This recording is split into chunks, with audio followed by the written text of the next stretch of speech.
here, bud.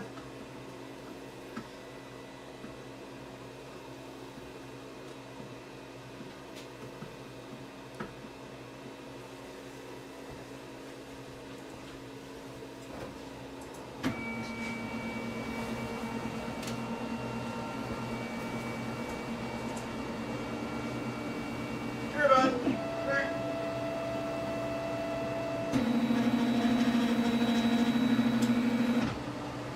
Here, bud. Here, bud.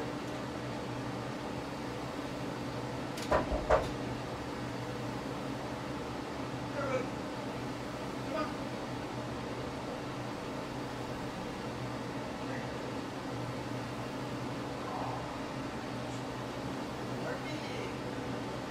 Are you the biggest cat in the world?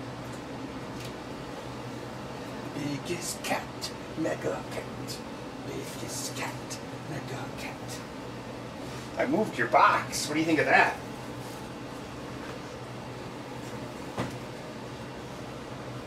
I assure you it's the same box.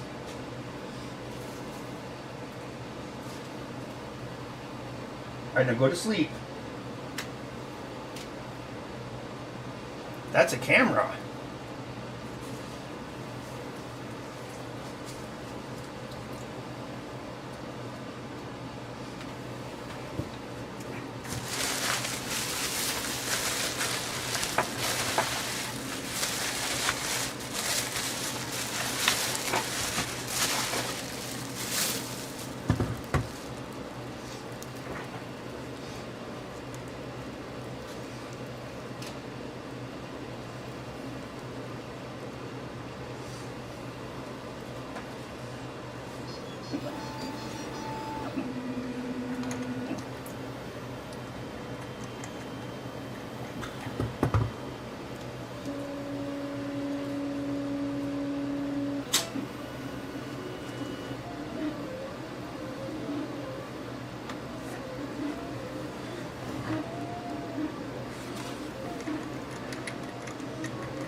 He's Schrodinger's cat. He's in the box and he's outside of the box.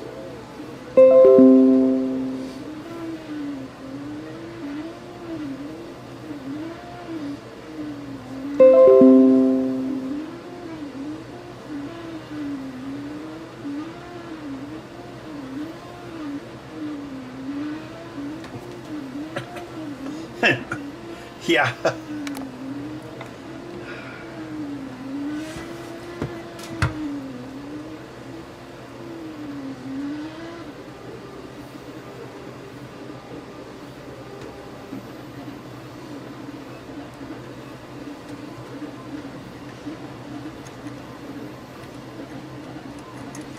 Someone sent this controller back. This D-pad is messed up, so I gotta fix this first.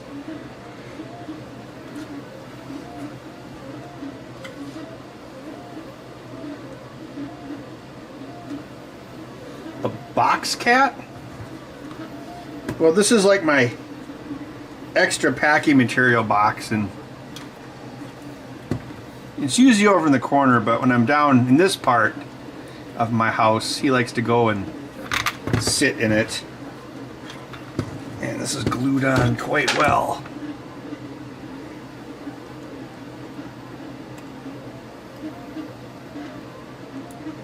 Oh no, I'm having thumb flashbacks.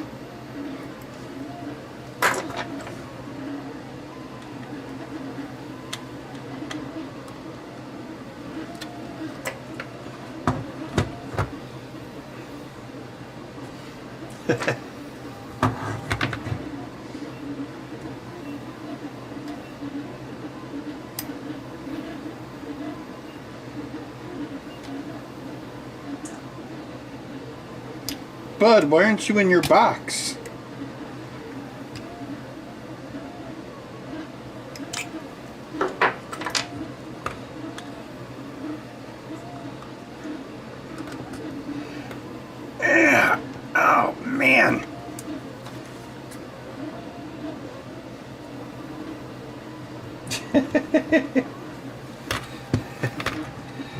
Pepe, that's kind of a a lurid thing to say. Although Bud could feed quite a few people.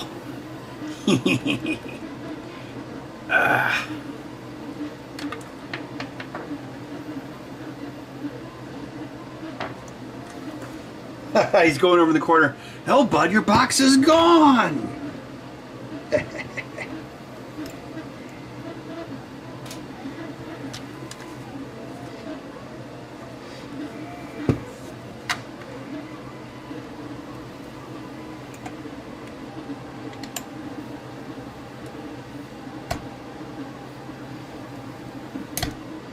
Always cut away from yourself. It's the Boy Scout motto. Boy Scott? Michael Scott. Michael Scarn. Threat level midnight. The character's name is Catherine Zeta Scarn.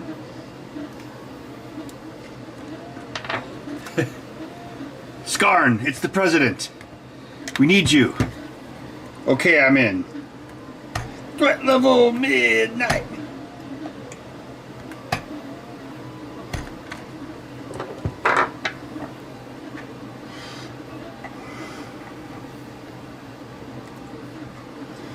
I don't have an opinion on that controller. I don't have a PlayStation 5.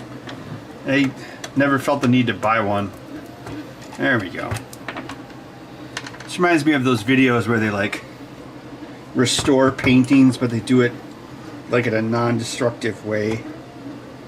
Or wait, oh no, they make it so it's reversible. Like my raincoat. Hello, 3D Medic Vince.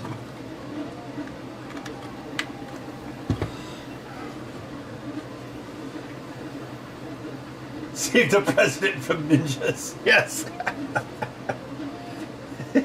Or the president's daughter. Where is the president's daughter? Canadian AVE. Well, you know, I'm from Wisconsin, so people think I'm Canadian. Wisconsin is Canada South. With guns.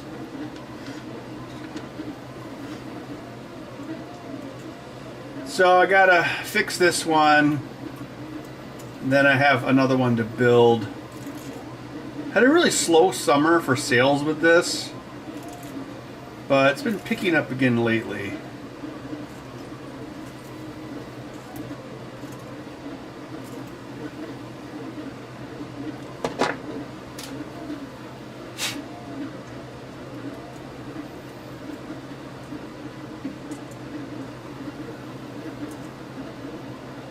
Yeah, GameCube controller is pretty cool. Kind of non-standard though. An honorary Canadian. Oh yeah, hey, I gotta get the poutine. Oh, you know, Culver's is like the Tim Hortons of the South. You know, go in there, you get your cheese curds. Leon and Ashley.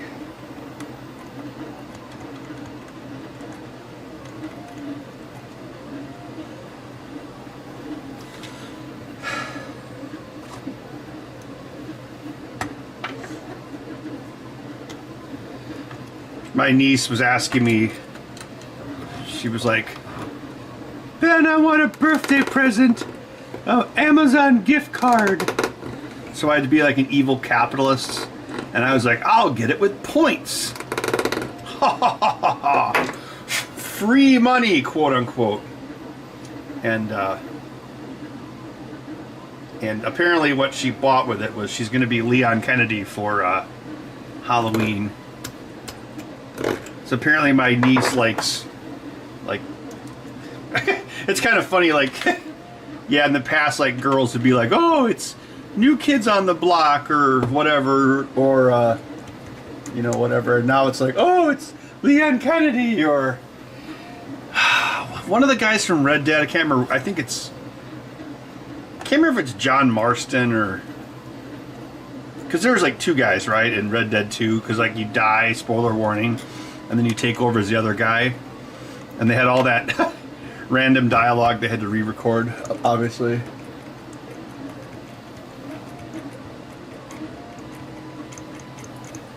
The Mythbusters. Yeah.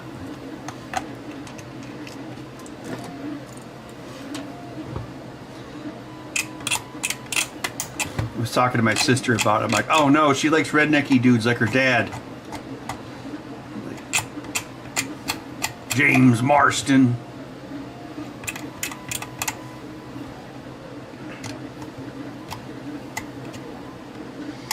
And my niece is 16 now, so now she can drive a car, but her mom sure can't afford to get her one. But her uncle sure as hell's not going to get her one.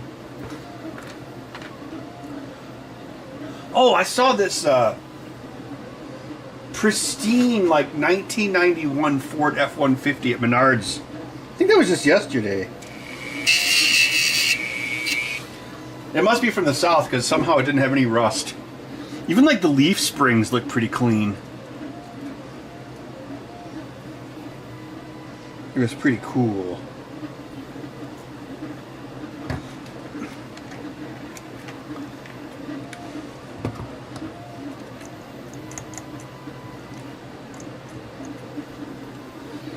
Chester Electronics? No, never heard of it.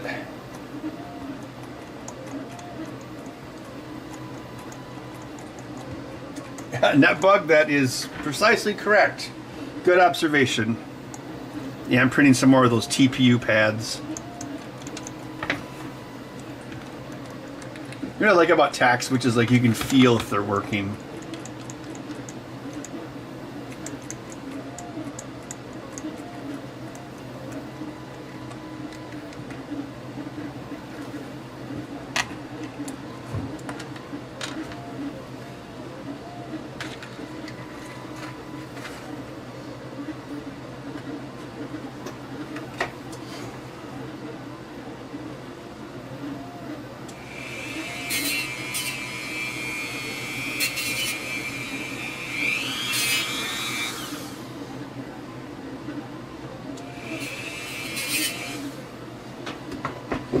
Where'd Bud go? Bud!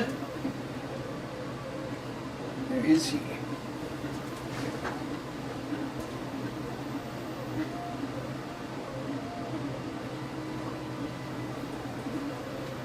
Huh. I don't know where he went.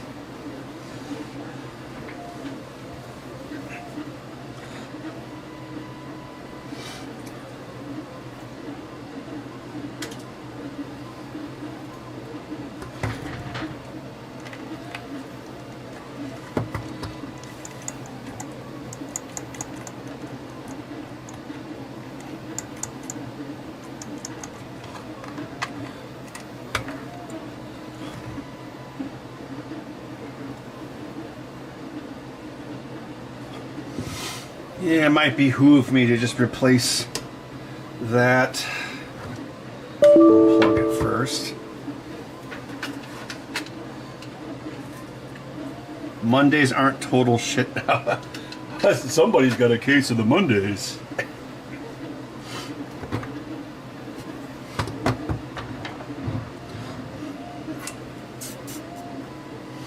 Yeah, when I was doing the last pinball project,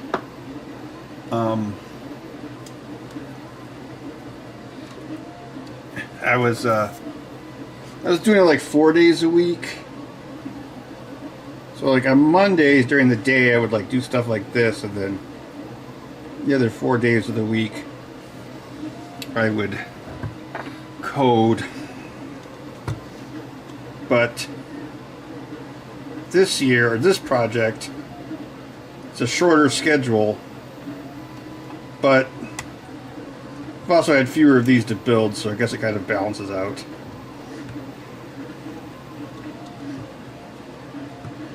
So now I guess I do these as a night project, which is what I used to do in the past, back when I was a workaholic.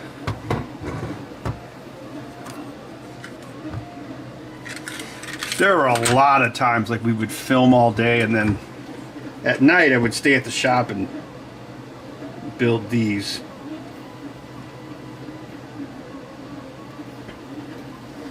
oh yeah, I need more money.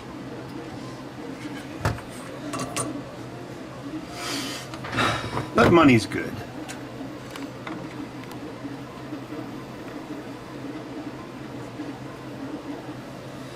Any pinball news? I'm kind of in a crunch this week. Well, been pretty much all month.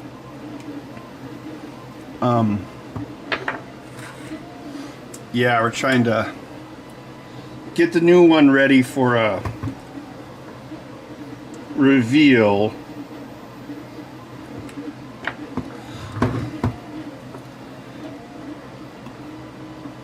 Should be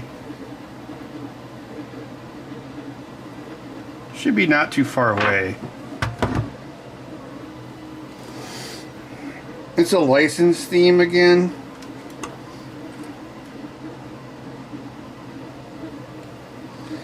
So there's this weird thing with Hollywood.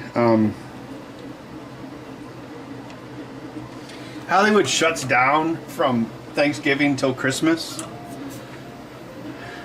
for some reason, and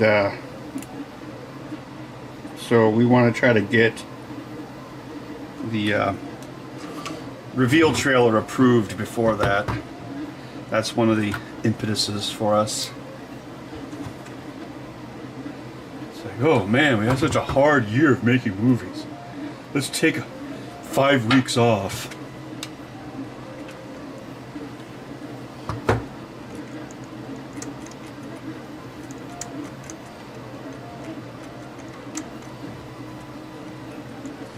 The soldering iron is a Weller WES D51. It's the same iron I always used on the show. I've been using it for quite a long time. It works.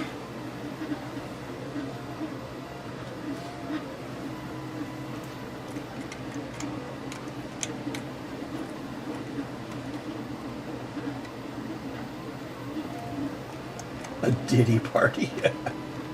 No, it's alright. I prefer people not to have blackmail on me.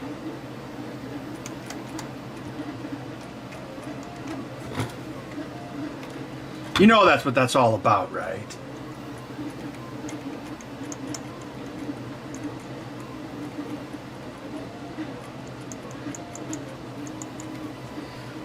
No holder B. They just stopped working actually for like 5 weeks. So it's we don't want to get hung up waiting for approvals when nobody's there.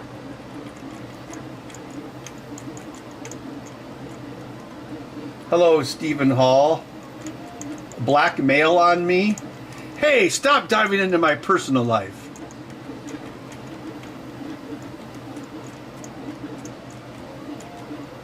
I mean, I have accidentally stepped on Bud in the kitchen many times. But that's his own fault for, like, begging, you know, while I'm cooking food.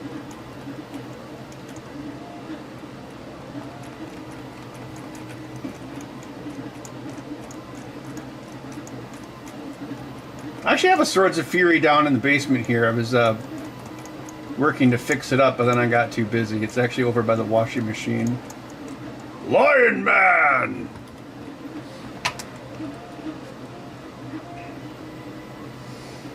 Are you a man who is a lion? Yes, I am Lion Man!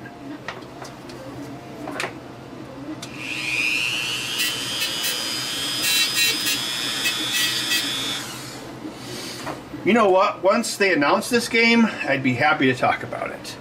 Because I think it'll be pretty solid.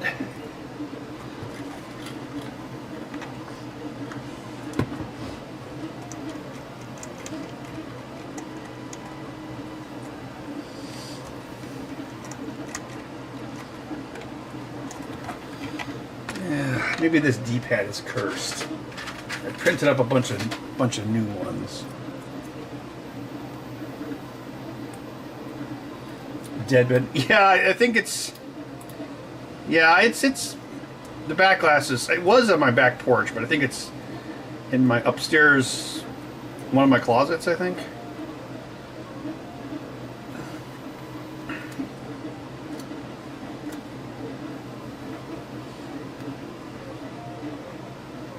Lion Man.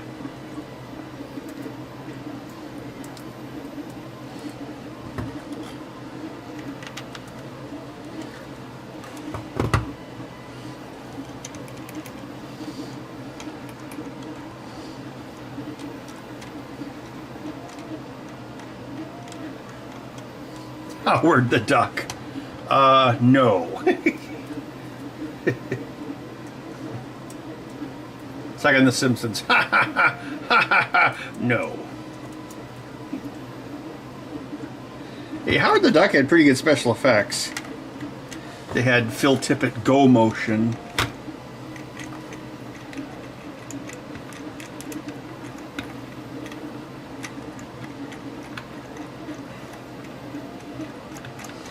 I think I don't know if it's the rocker. I don't think it's the button. I think it's, I don't know, it's just a little off. He was unable to push it to the right. These aren't usually that finicky. I don't know what's up. Oh! It's not centered perfectly. Can you see that? That's probably not helping. It's an art restoration. Oh, I gotta be careful. This is exactly how I cut my thumb open. Oh no, I'm having flashbacks.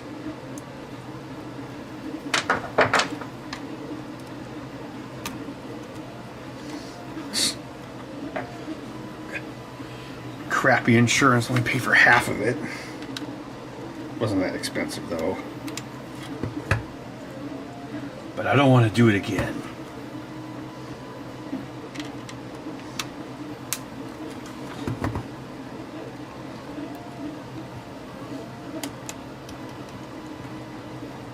Yeah, a bit off center. Yeah, guess that's true.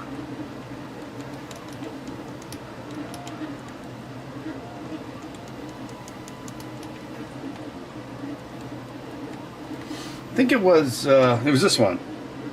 I mean, not that blade. Although I kept the blade on for a while because the blade, thankfully shit, you probably can't even see it anymore. I was trying to, well, it was a righty controller, and I was fixing it, and the face buttons, which are not the most likely part to break, but in this one it was. So I was like going, trying to scrape the button off, and then it was like, pow! That's what happened, and then it went like that. It's probably like a big triangle that was cut, a big flap, and I was like, oh crap, I've turned into my stepdad. And so I had to drive to the, well, it's not very far away. There's a urgent care like not even a mile away. So I had to drive there with a whole bunch of gauze on my finger, bleed. Well, it didn't leak onto my car, so. But yeah. The worst part was the guy's like, well, I'm going to use my smallest needle, but it's still going to hurt. So he like sticks the needle into the wound to numb it. But since the knife was so sharp, like, and since I got it stitched up, like you could barely see the line. So it was, yeah, it healed up pretty well.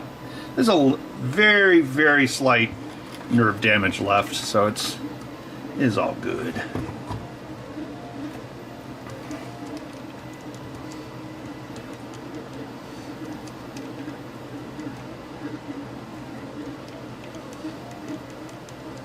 And that bug, you had a X-Acto accident as well?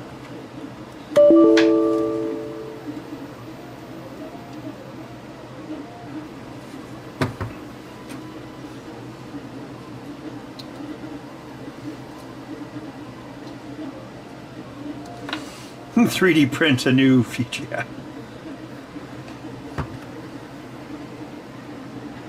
I stopped by the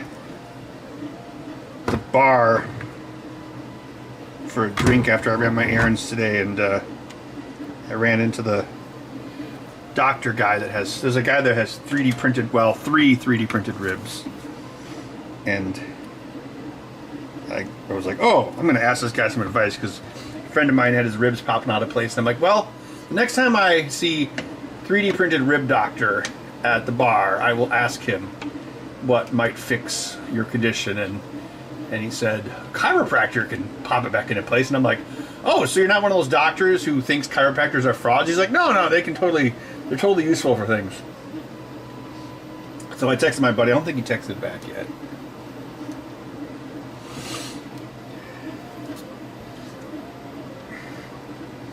Oh, that's Mike. So he was the guy in Posthumous Man who was like the foul guy who growled all the time. It's that friend of mine. GSC computing, I've actually been on my project list. I want to make a 5200 controller that has a built-in LCD screen that simulates the keypad things, and then it would have a image of the keypad sleeve, and then it would have a touch screen. So I just got like one of those bog standard touch screens, and then you could just touch it. And so yeah, that is actually something I want to build. We did one on the show, but this would be like a better version of it.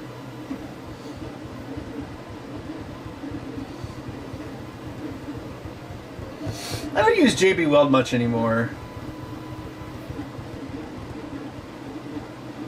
Olfa knife?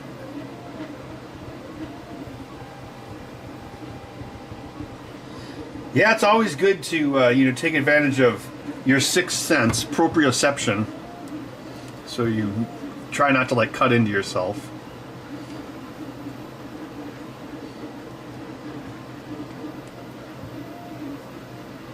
Losing your thumb? Yeah, that would be ironic. Oh, look who's back.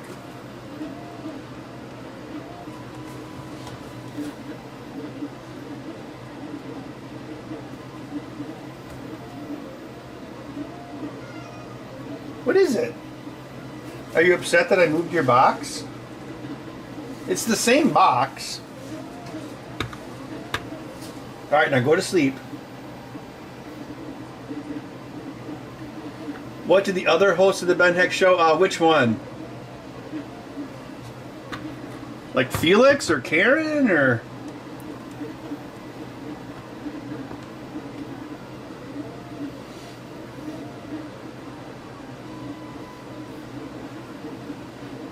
Oh, thanks, Gustos. I haven't talked to Karen in a while. Karen and I didn't really get along that well, but... Well, I mean, as like non-work related stuff, she's all right. But Felix, like, what did Max was telling me? Actually, Max and I hung out just recently. What did he say? Felix got a new job working for some city or something. Can't remember. He was like this vagabond roving piano delivery guy during COVID.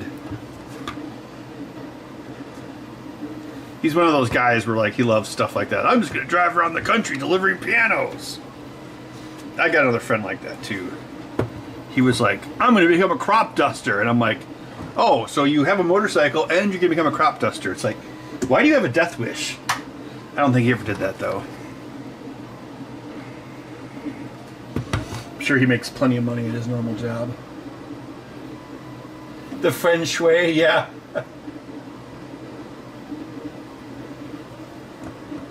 Oh, Christian, lots of people don't get along with me.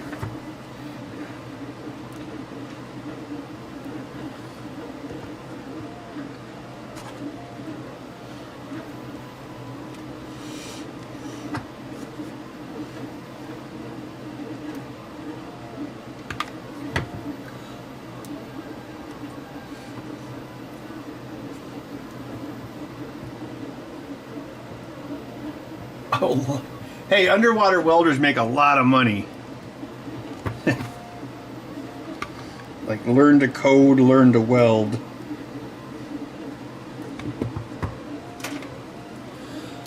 Blah, blah, blah.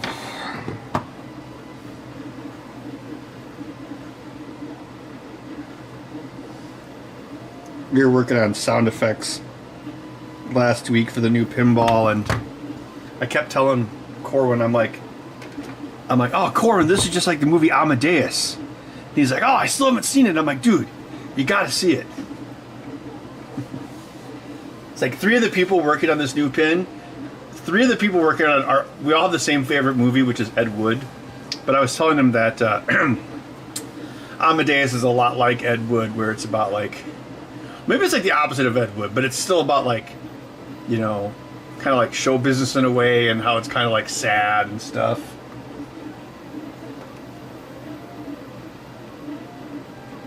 Allison's going to be an underwater welder. No, Allison works for the University of Wisconsin video production department. So they were very busy, really busy during like COVID stuff. And she has 2 little boys now, and they're both like really smart. It's like, oh, it's like Tony Stark Begins. One of them's like 6 and he already knows Spanish or something. Like, no joke. Wait, how old is he? He's... Oh, Jesus. He's probably... God, he's got... Oh, yeah, he's got to be close to 8 by now. God. If I could put time in a bottle. How is your mother? She's all right. She was... Oh, yeah, they visited. They were here on Sunday. Because, of course, she's like, oh, Ben, my favorite son. I want to bring you food for your birthday. And I'm like, well, on my birthday, I'm in Chicago.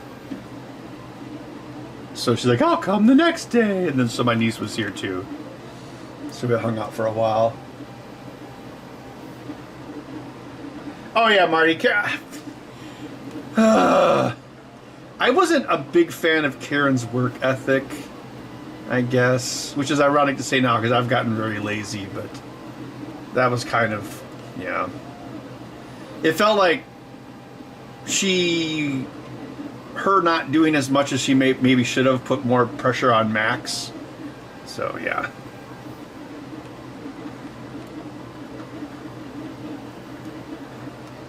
Ben Heck reunion show. We did a follow-up video a few years ago. I think it was like me, Allison, and Max. It should be on my channel. And I think we talked about Ghost Clock. Of course. Of course we talked about Ghost Clock.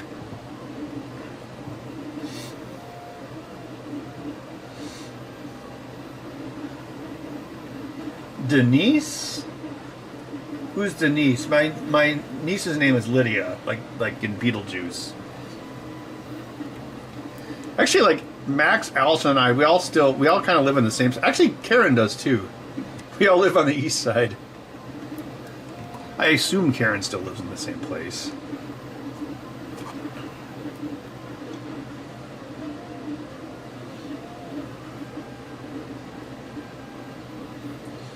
I think we actually had Karen over for... Oh yeah, she's been to more than 0 bad movie nights. So yeah, it's not like we hate each other, but... Man, it's been a while. Yeah, it'd be cool if Felix came to visit. It's been a while since... God, probably like 3 years since I hung out with him.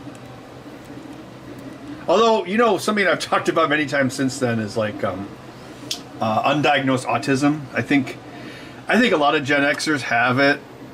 Because back when we were kids, like they didn't care about nobody got diagnosed with nothing back then.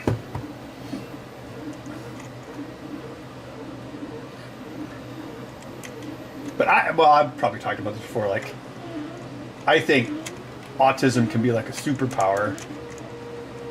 I remember when I hired Felix, the big things was his soldering. He brought, because everyone had to bring soldering examples. His soldering was really good, and also he knew Linux. Because I believe in the not Bill Gates, who's the other douchebag? Steve Jobs. I believe in the Steve Jobs strategy where you should hire people that know more than you. And his Linux skills came in handy many, many times.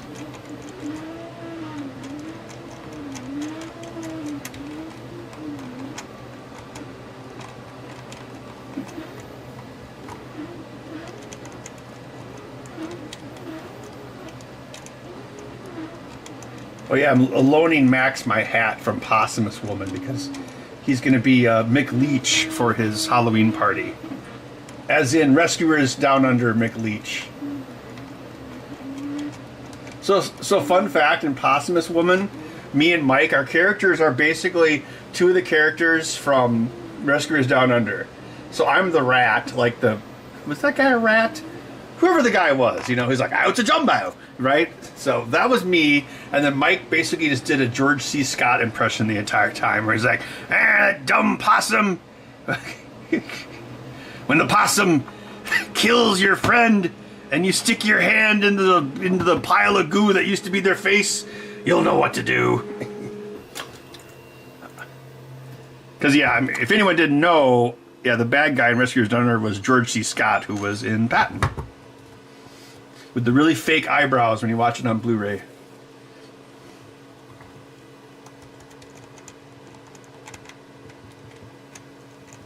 No, Felix was actually Arch Linux, if you want to really get into the weeds. He was an Arch guy. It's kind of like There Will Be Blood. I'm an Arch man.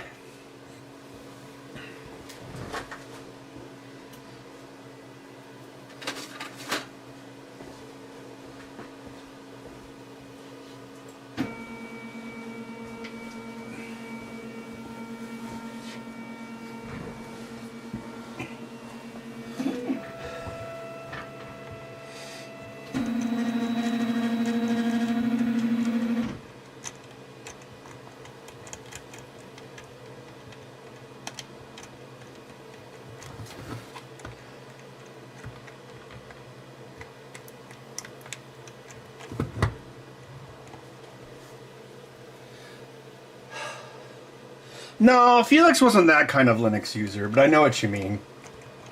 What was my joke? The vegan Texan CrossFitter also uses Linux.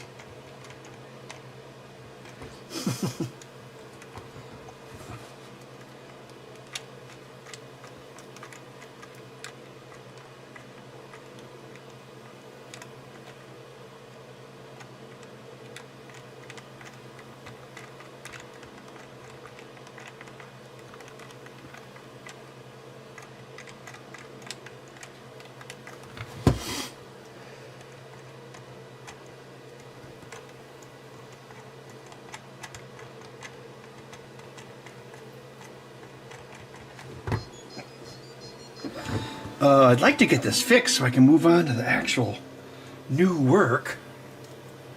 You know, that makes money. Ha, money!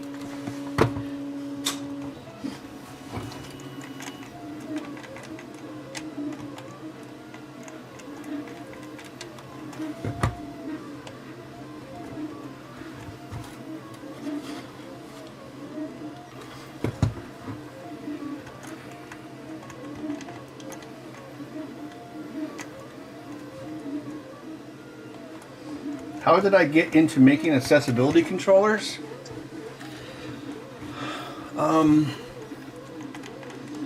Oh yeah, well, I've told the story many times. It was 2006. This guy emails me. And he's like, I lost one of my arms in an IED in Iraq. And he's like, I got back home and I'm like, oh, I can't play video games anymore. And I'm like, oh yeah, that's a good point. I never thought about that, you know, because, you know, you don't think about that stuff until it happens to you. Like, you have a stroke and you're like, oh my God, it's really hard to tie shoes. So I made him a prototype controller and it worked out pretty good. So then I started having other people contact me about it, and it took a while before I like standardized the design. It was like way slot. Well, I was building like completely custom stuff, like completely custom shells, and then years later I was like, well, the best way to do it is to use as much of the original controller as possible so it doesn't take that long. So I probably started doing them like that like around 2012. And the interesting side effect was that doing accessibility controllers also got me into doing latency testing controllers for the video game industry. I haven't worked on that in a while because I just haven't had time, but I would like to get back into it because, well, I probably want to build some new stuff. I was actually talking to a keyboard manufacturer at the Pinball Expo about some stuff because I know like Raven wanted a keyboard mouse version of it. So, yeah. So what you do is you take a controller and you, well, just kind of like this. You go in and you grab intercept signals for everything, and then you could. There's a cable that you attach to the bottom, and then those signals go out to a box. Actually, I probably have one laying around.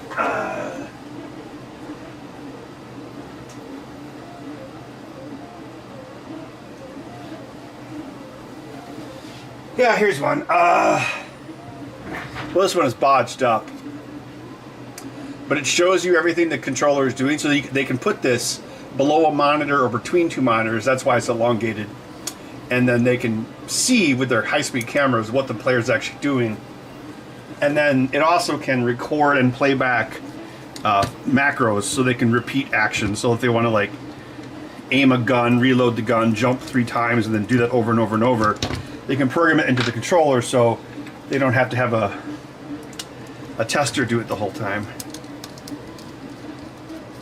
And the first game that ever used it was Call of Duty Modern Warfare 2, which is a game that I actually got a credit on. I was special thanks above the Navy SEALs, so obviously I'm super tough.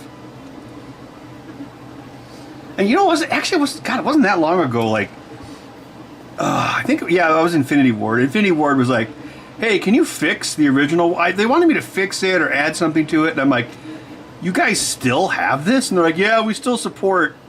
This is probably like maybe 2 or 3 years ago. They're like, yeah, we still support Xbox 360 to some extent. And I was like, really? That was crazy.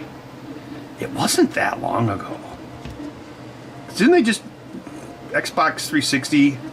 Didn't they only just kill the online store like this year? So it was really weird to see, because I had built quite a few of them by the time I repaired that one. So it was kind of weird to see the original one back.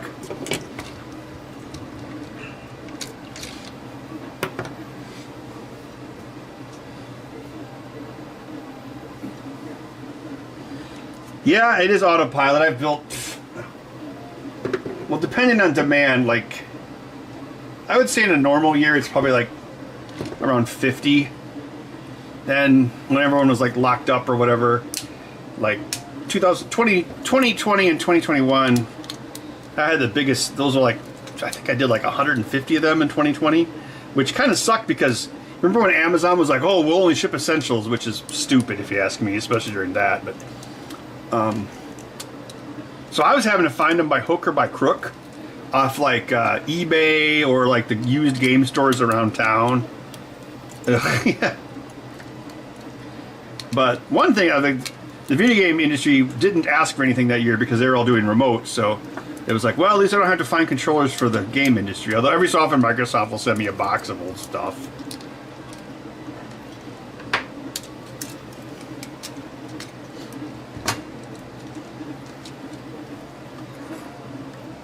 But yeah, there's a bunch of like, retail solutions for this now, but people still buy these from me.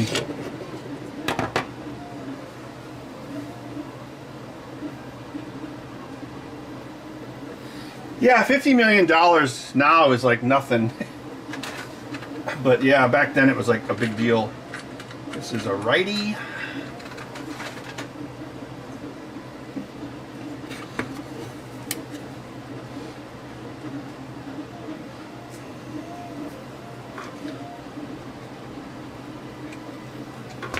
You know the interesting thing, like, I don't think I ever sold. No, wait, EA bought a couple, but not that many. I want to say.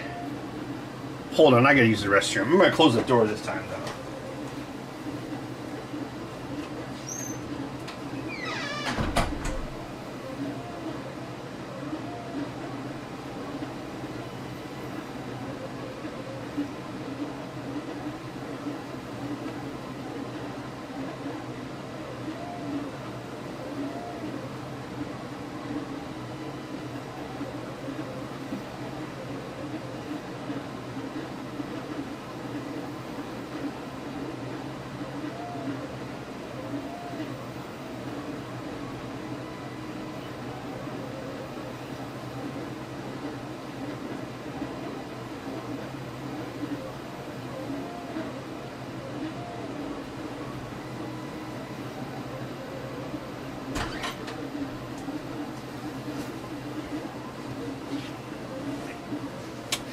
Yeah, they used one of the early models on Bad Company 2, the greatest game ever. Yeah, and then what was it? Oh yeah, what was it? Medal of Honor Warfighter 2. Yeah, I remember they were like in a huge rush because I think that game was like super rushed. Like they're like, we have to have this in 2 weeks. Whatever. But I'd say most of them went to Microsoft, Activision, Ubisoft bought a lot of them, and actually they just asked me last week about one, and then Activision also bought a lot. As far as like multi-platform studios. Probably, well, I couldn't tell you who bought the most. It's probably, well, it's probably about equal, like Ubisoft, Activision, Microsoft.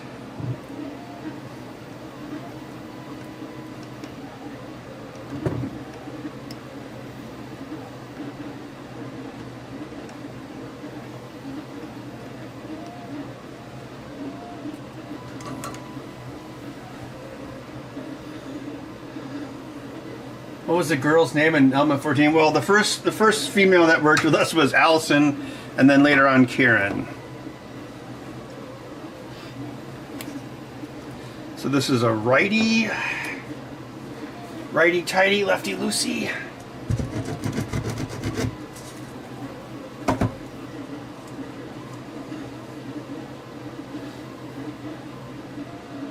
A Bud game app. Well, there was a Bud game for our MGC workshop. It was called Catskillvania Condo of Bud, and the inspiration for it was all these yuppie condos they're putting up all over Madison. So I was like, oh, what if it was a condo with robots in it? Because I was like, well, Bud's superpower in the game as a cat is knocking things over, but then I had to think of like a way for that to be a heroic action. So I had the condo filled with rogue helper robots. And to fight them, you would knock things off of shelves onto the robots, and they would get stunned. And then if you swatted the robot while they were stunned, they would blow up. It's on my GitHub.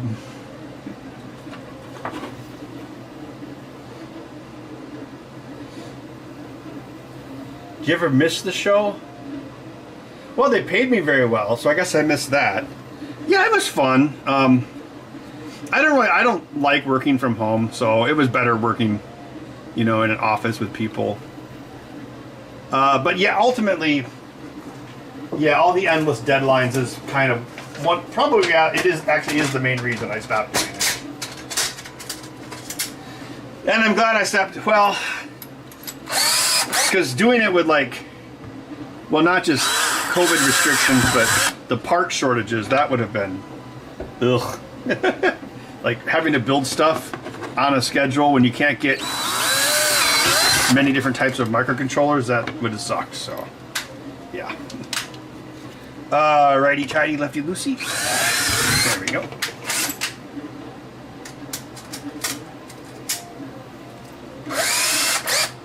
One thing that was cool that was like, they'd pay me to build random stuff, so I could build all sorts of random stuff. But now I don't really have the time to do it.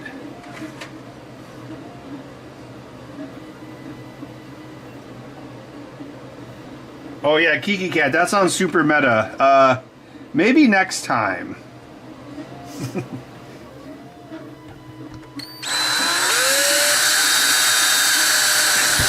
Oh, I did start working on my Last Jedi video. I think I got up to the part with the space bombers. And I'm like, oh man, this is going to take me a while. And I got to figure out a way to work in the footage of me in a B-17, so it is relevant to that scene. So yeah.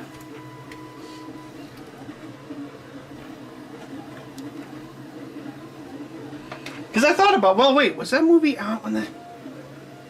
No, that movie had not come out the time I wrote a B-17. But.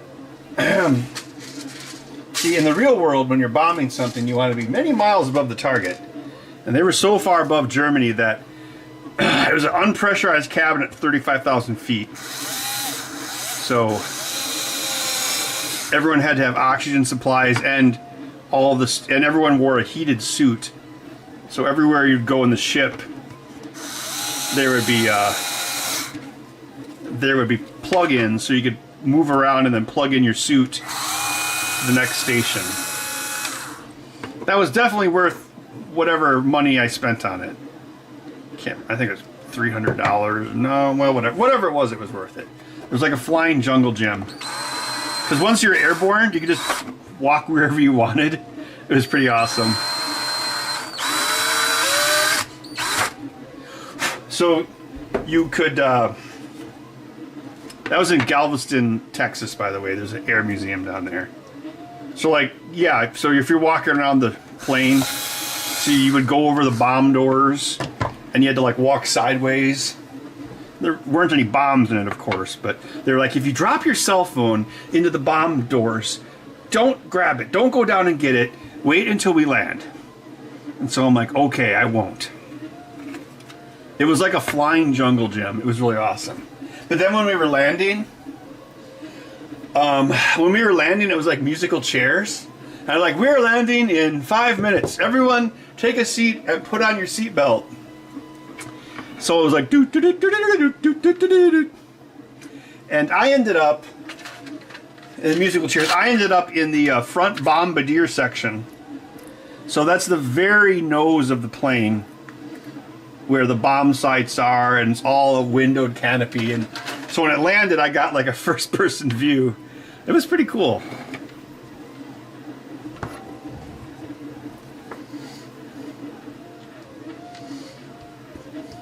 I think about that sometimes, like when I visited White Island in New Zealand. Because then, like, I think it was just like last year, a B-17 crashed and everyone died. So I'm like, well, that's one less B-17 to ride. And then, same thing when I visited White Island a couple years later. My mom, she's like, Ben, that island you went to that you showed us pictures of? I'm like, yeah. It exploded! And everyone died! And I'm like, oh, I didn't even know about that. So, survivor's guilt. Back then, the island was privately owned, so they were like, oh yeah, take whatever you want. So, I took a chunk of metal off a 100-year-old boiler, because it reminded me of Horizon Zero Dawn. Wait, Horizon Zero Dawn was not out at that time, but it was like, even if you build a big machine, eventually the planet will turn it into just, you won't even know it was a machine anymore, you know? I mean, I guess it would still be Ferris, but... Anyway, yeah. The heated suits on that plane made The Last Jedi look even dumber. So I am working on it. Sorry if I'm not reading the chat all the time, because I'm, well, you know, building this. But yes, my stories of my aeronautical adventures. Would you print a bomber? Yeah, Rambozo. It's the World War II bomber, the B-17. Yep.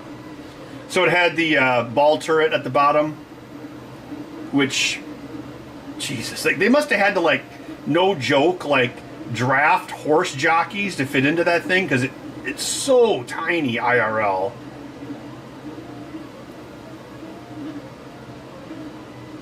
They did have fake machine or decommissioned machine guns on it, so you could like pretend to shoot the machine guns out the window. That's pretty cool.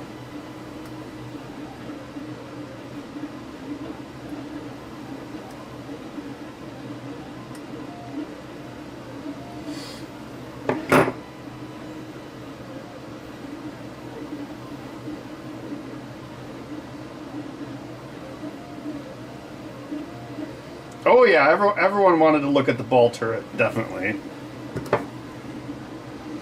It's like, whenever you see like famous stuff in real life, It either, well, usually 9 times out of 10 it looks smaller than you think it would be.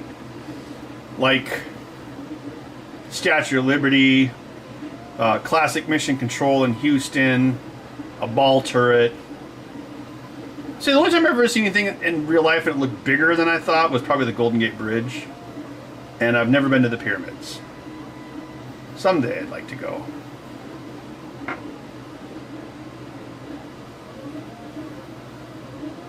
Full of zombies, yep. Heavy metal.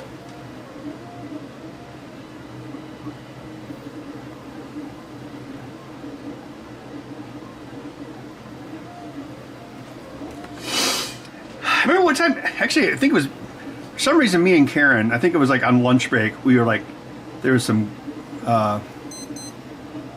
rummage sale here in Madison, and the guy had a whole box of heavy metal magazines. I didn't buy them, though. I think he had some game consoles, too.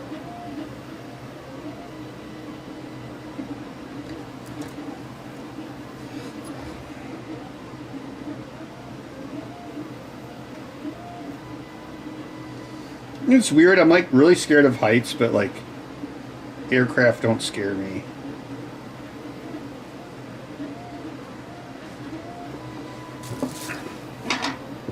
It's kind of weird.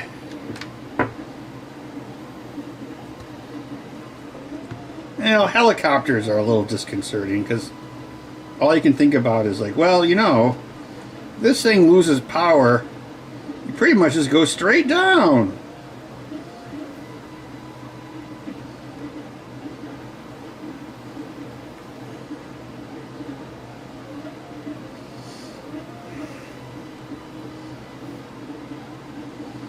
I did a helicopter tour of the Grand Canyon, and when we were flying back, it was like we were just flying over like nothingness for an hour at like a pretty high altitude, and it's like that's kind of disconcerting but these helicopters are pretty fast, but obviously compared to like commercial airliners, they're not, and you can't even really, you don't even feel like you're going that fast, even though you're probably going like 150 miles an hour.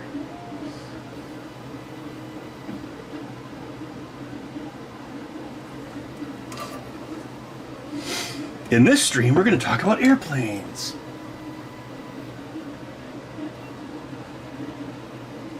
Well, unless you have a, what's it called, a gyrocopter, then you're safe no matter what. Because falling through the air provides lift.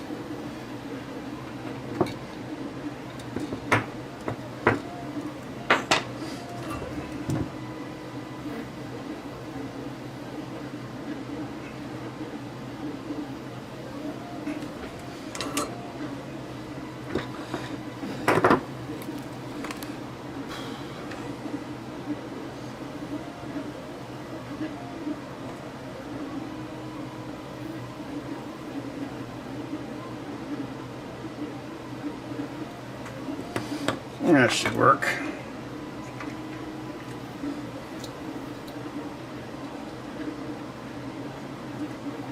Total MK, yeah, that does sound kind of scary.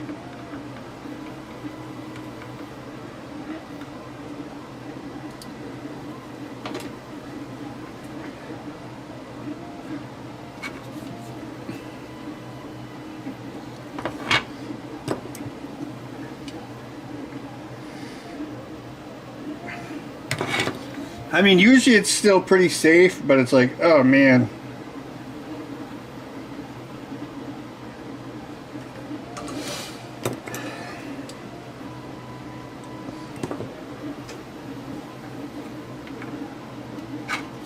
And you see the wings flapping in the breeze.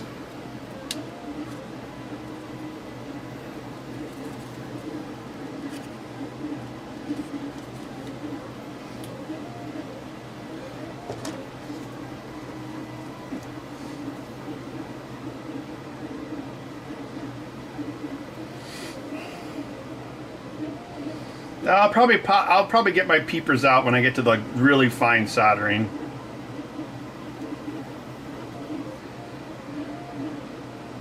Although my eyes are starting to... I'm having a harder time seeing small things. I use my peepers more often, and like I have a hard time, like, well, not this chip, but like some chips that like are marginal with like how well you can read the text, like I have a hard time reading them. Unless I have a ton of light.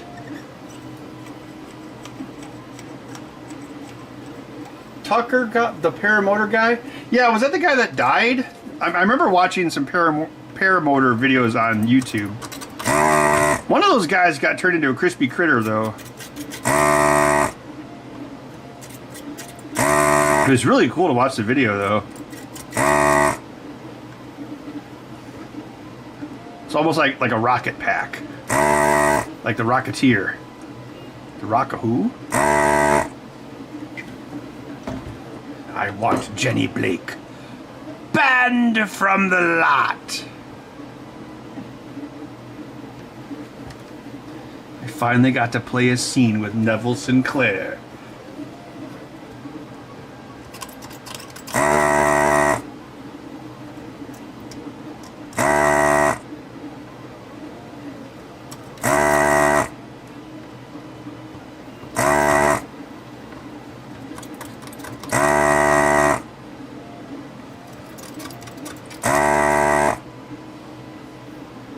Yeah, thanks for stopping by, Q's Tech Service. South of Milwaukee. Yeah, maybe. Sometimes I'm in that area.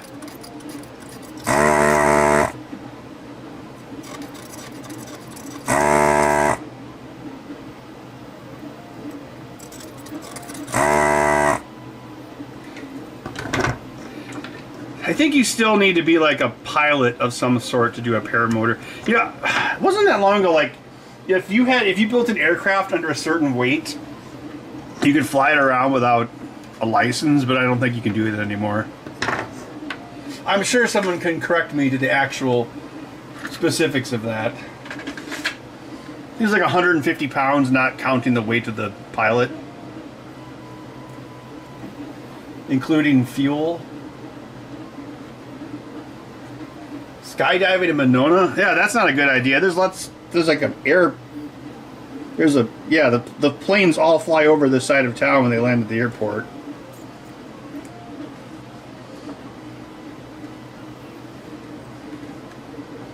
I see them land all the time.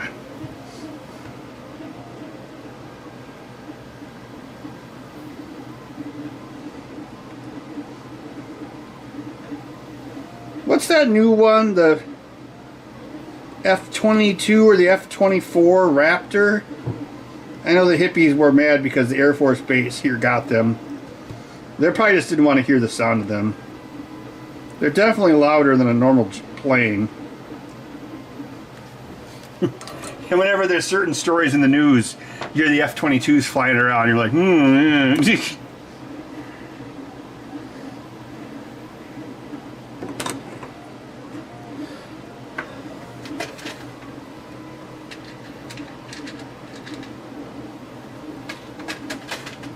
Oh, good to know, Rambo.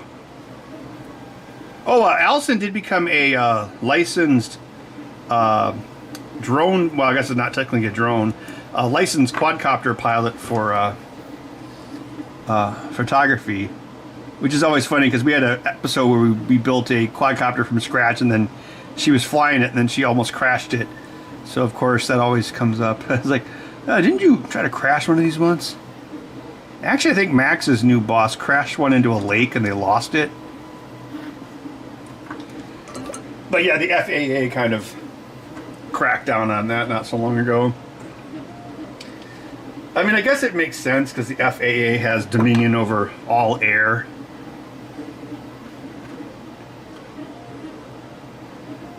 So states' rights stop once you're an inch off the ground. Okay, so the desoldering iron is done. Switch that off.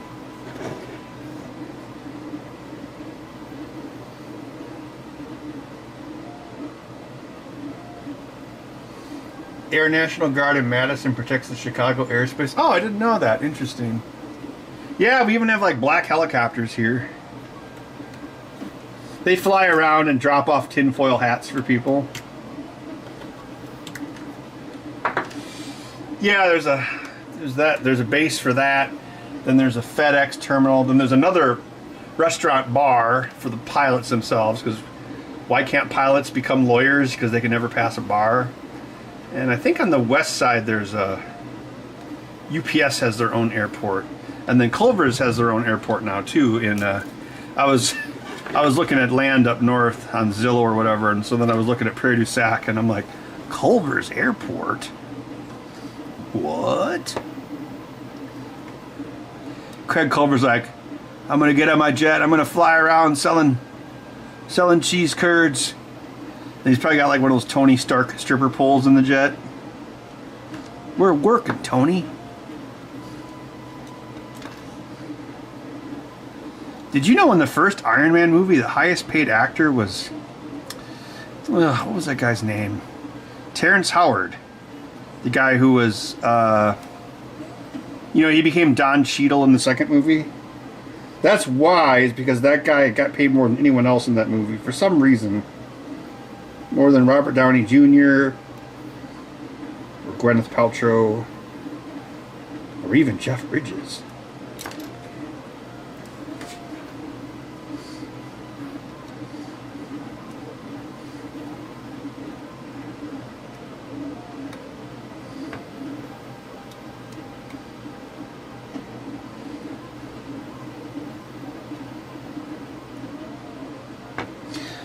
Movie where Mel Gibson paid the production insurance for Robert Downey Jr. Was that Kiss Kiss Bang Bang? He's like, well, mate, I know what it's like to be a crazy drunk too, because I'm Mel Gibson. Kapla!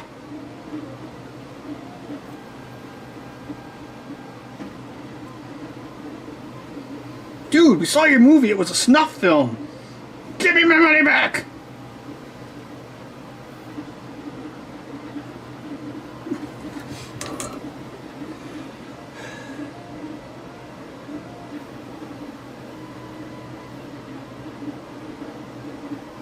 Oh, interesting. Yeah. Yeah, I want to say, yeah, because, Disney and, was it Disney at that point?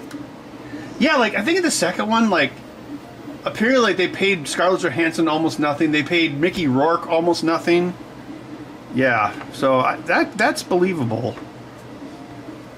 Like, I want to say, like, Mickey Rourke got, like, $250,000 for that movie. I think, yeah, he'd won an Oscar at that point, right? For The Fighter? Yeah. Well, that was a Darren Aronofsky film, wasn't it? Yeah. Who also made a movie with Jennifer Connelly. Actually, Jennifer Connelly's been in what? Well, she was in Requiem for a Dream and then Life of Pi. Oh, no, she was in that Noah movie. Which also had, what's his face in it? What, the gladiator guy. Oh, and he was also in A Beautiful Mind with Jennifer Connelly. That's right. It's all connected. And then he became A Beautiful Stomach. No, I shouldn't talk. Still gotta get rid of that COVID weight. There we go.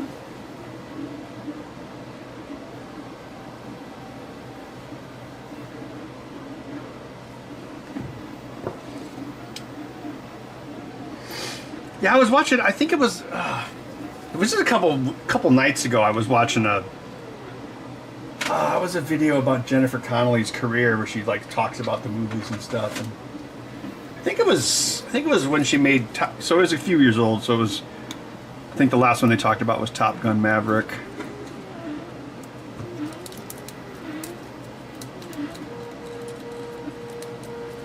Then if you want to be like a Reddit guy, you're like, oh, when they made Top Gun, Jennifer Connelly was 16 years old. Whatever.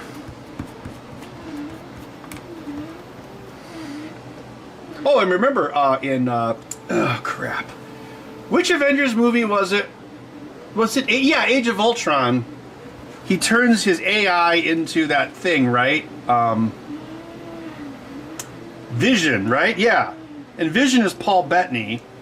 And then he gets a new suit AI Friday, voiced by Jennifer Connelly, who's married to his first AI, Jarvis. So see, it's all connected. And I have way too many memory cells storing useless movie facts.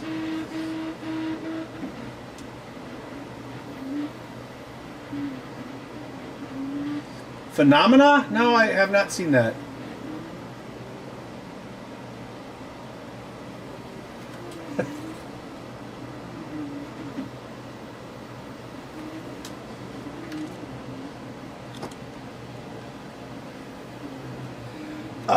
Sorry, Elusive, I don't talk about politics on YouTube. Except for, like, general, like, you know, like, anti-corpo-fascist stuff, you know, like Blade Runner kind of stuff. Although it does feel like we're headed for a Blade Runner future, doesn't it?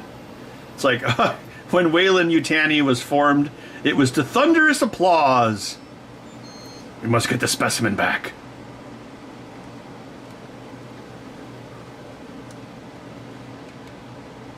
Are they even? What was? I'm trying to think. Like, I still haven't seen Deadpool and Wolverine, but I hear all good things, so I guess I need to watch it. I heard that Blade's in it.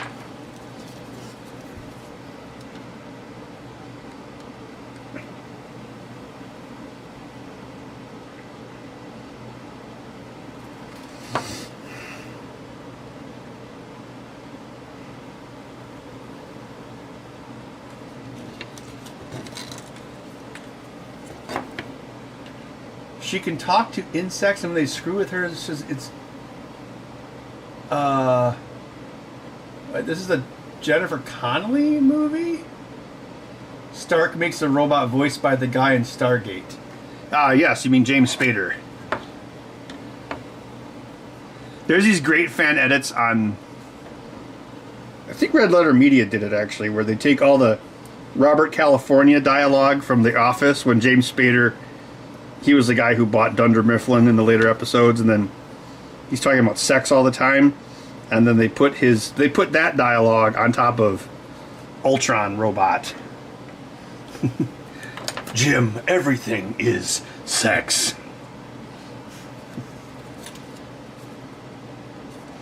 I had a boss like that once. A million years ago when I worked at a movie theater when I was a teenager. I don't think that guy would fly nowadays. I think he's dead now, but he lived a very long time. He was very fascinating, though. His name was Bob. Oh my God, all he talked about was sex, nonstop. So picture like this 65-year-old dude, and all he talked about was sex around a bunch of teenagers. Oh, and he's dead now, who cares? Oh my God, and his co-manager, oh God, his co-manager was one of the funniest people I ever met in my life. Because he'd been, and this is back in the 90s, so that guy had been there probably for like 10 years. So he was talking about when Spaceballs came out, and he's like, oh yeah, I told Bob that we were going to like hand out ball bearings to all the kids, and they could take them into the theater when they watch Spaceballs, and then Bob would be like, no, that's terrible. Rick was so funny. Oh, jeez, Rick was hilarious. And he had a really hot redhead girlfriend. I wonder what ever happened to him. Career opportunities. I haven't seen that one. That's the one that was one where everyone was like, oh, yeah, because she was like an adult, right, at that point. Jennifer Connelly is a stunningly beautiful woman. I always liked her. Oh, what was it? Rocketeer. That's the first one everyone saw. Because remember, well, Rocketeer was a bomb too, but Labyrinth wasn't very successful. There we go. Happy little clouds.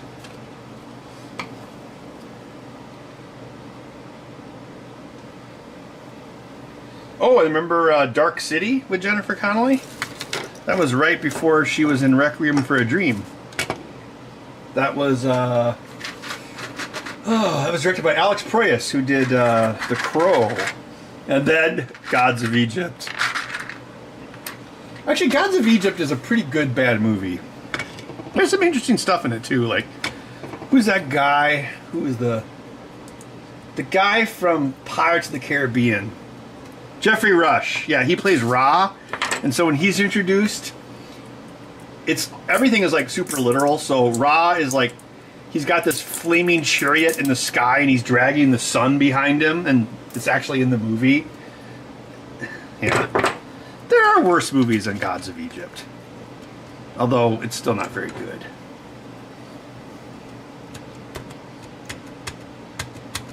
But yeah, that was... I'm pretty sure Alex Proyas went to movie jail after that one.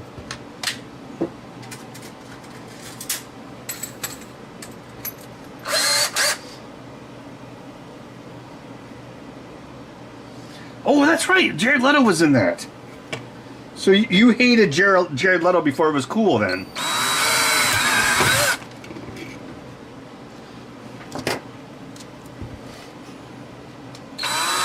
Like the best anti-drug movie ever made.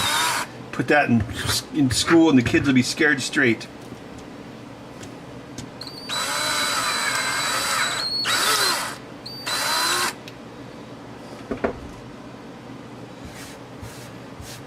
Actually, yeah, there was one of the Wayans brothers was in that as well, and then Ellen Bernstein was in it. Yeah, it was a star-studded cast in a very super depressing movie. Oh, and Keith David at the end. Yeah.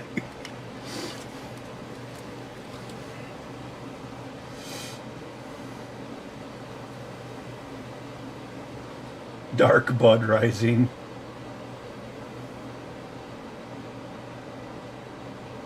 Oh yeah, didn't he have to? Yeah, he had to get his arm amputated because there were so many track marks, right?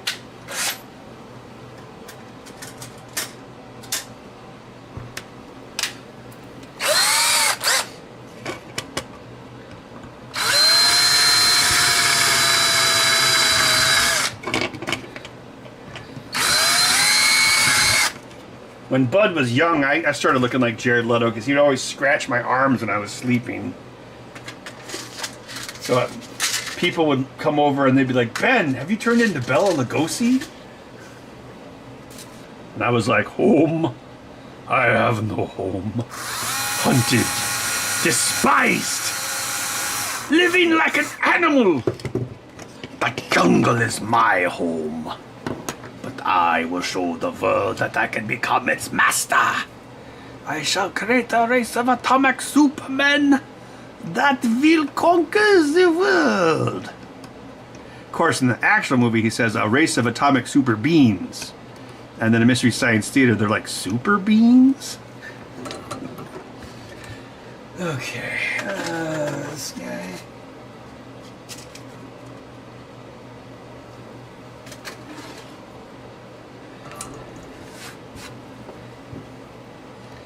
I can't remember what horrible fate befell the Wayans kid in that movie. Didn't he get off somewhat light?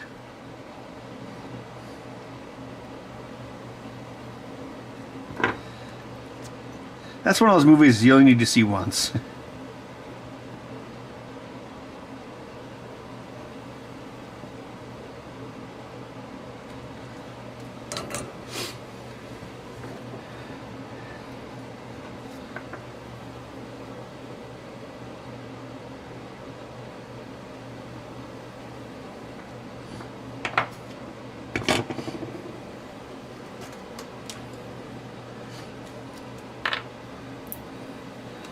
Yes, he does swear a lot in Ed Wood.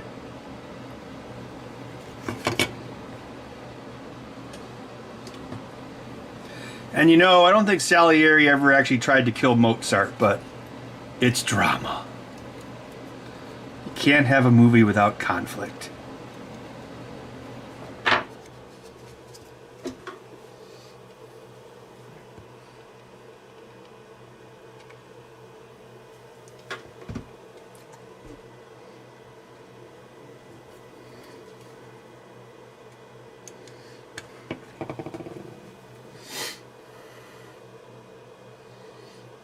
Ozempic. Isn't Ozempic like really expensive? I heard it's like $1,000 a month or something, and insurance doesn't cover it. And then apparently your face looks weird.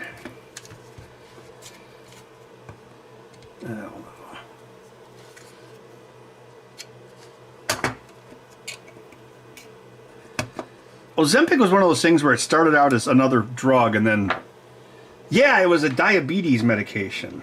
Yeah. Just like how, whatchamacallit, Viagra was like for heart murmurs originally or something, and they're like, well, our patients are reporting a lot of side effects, such as how their wives are really happy.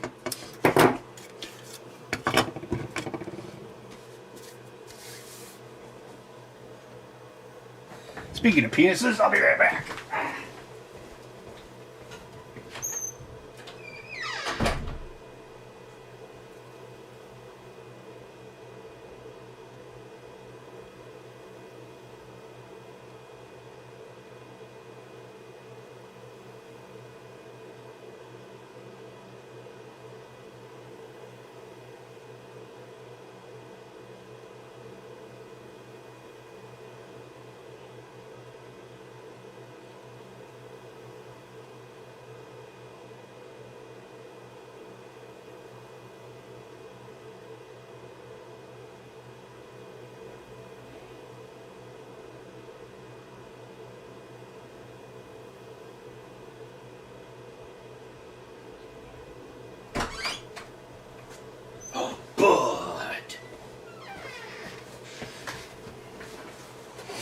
Oh, I got Bud's. Speaking of urine, I got Bud's pee test back last week, and they said he appears to be doing well. And she's like, as long as you continue to feed him this expensive food, he shouldn't have another blockage. And I'm like, oh, great.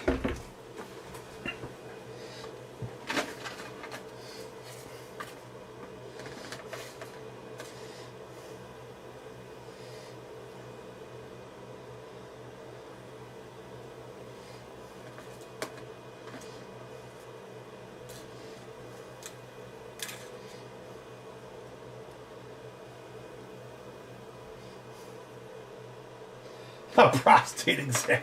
Yeah, I haven't had one yet. Oh, I drank a bunch of water before I started doing this, so. Still, oh,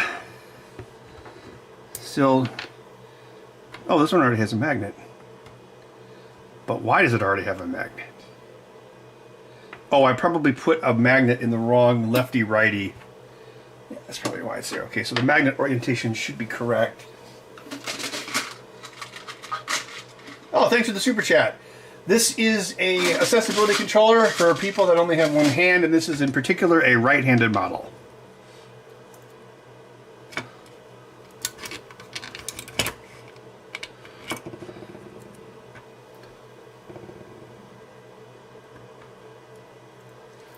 Yeah, I had a kidney stone back in May, Randy, and yeah, it was pretty painful. And they said it was right on the verge of not. They said if it was much bigger, it probably wouldn't have passed naturally. So I decided it was time to severely decrease the soda that I drink. So I'm most days I drink one when I wake up in the morning. And then that's it. So then what I did was I got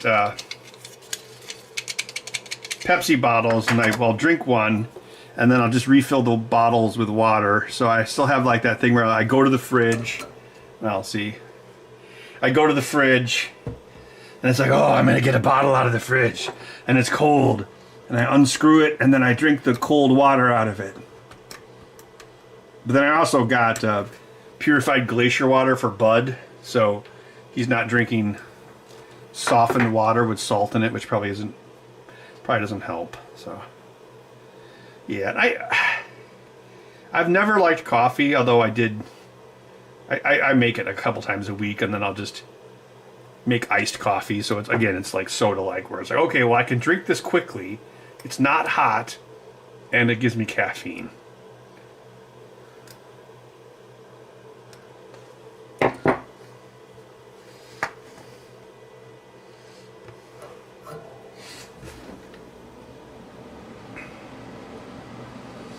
Yeah. Well, my kidney endocrine levels were borderline on my last blood test anyway. Before the stone. That's probably why. So yeah. And then given how price gouged soda is now, you know, it wasn't. It was a good time to like cut back like 75% because I was drinking like 4 cans a day minimum. 4 to 5. Because, you know, you're like, oh, there's no calories. I can drink as much as I want. It will never affect me. Ha ha ha ha ha. I promise I will never die.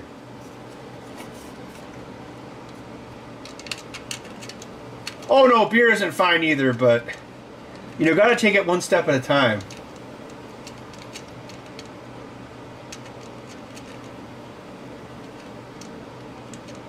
Coffee can prevent cirrhosis of the liver? Oh, that's good to know. I just don't like drinking hot coffee. And that always makes me immediately have to make a shit, so.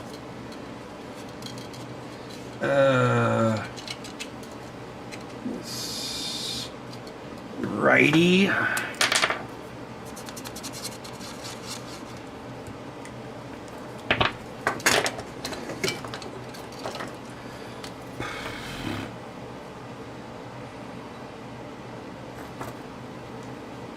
But yes, Bud and I both had urinary issues this year. So of course I'm like, oh, what's in our water?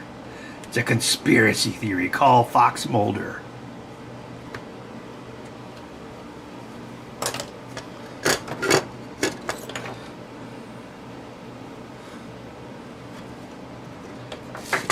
Hey, want to hear my impression of Fox Mulder? Oh, Scully, why believing in aliens is no different than believing in God. You've got that crucifix around your neck. Isn't that also a form of, I want to believe? Mulder, even though I've had an alien baby, I still don't believe in aliens. Then they had a season where Mulder's gone. Now I believe in everything. All right.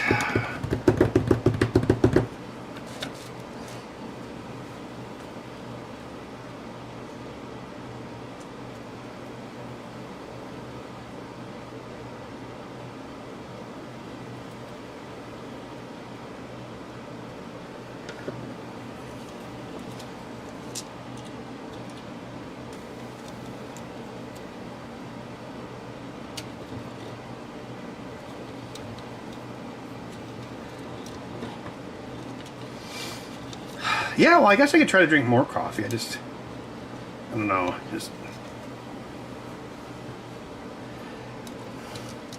yeah, I'll make like a pot of coffee and then I'll immediately just put it into like Stanley cups or something and then put it in the fridge and then drink it the next day.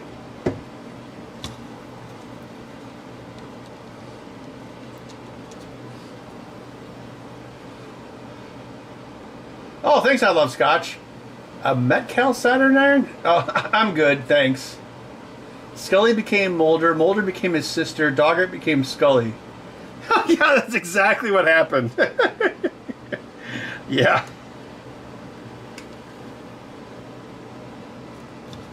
Although, to be fair, at that point, you know, Scully, you know, after having an alien baby, you know, it's like, oh, maybe I do believe. Wait, didn't they bring that back? I can't remember. They brought everything back. I'm surprised they don't reboot it. Well, I guess they did. It was called Fringe. It wasn't nearly as good.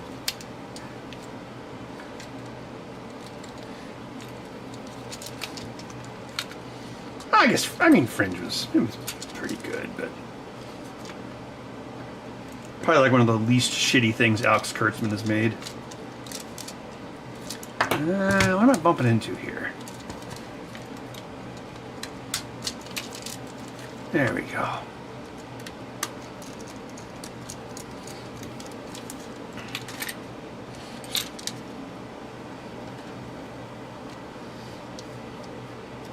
Stanley Cups. Oh, thanks for the super chat. Induction? No, I didn't even know you could do it that way. No, didn't Scully get impregnated with an alien baby in X-Files the movie?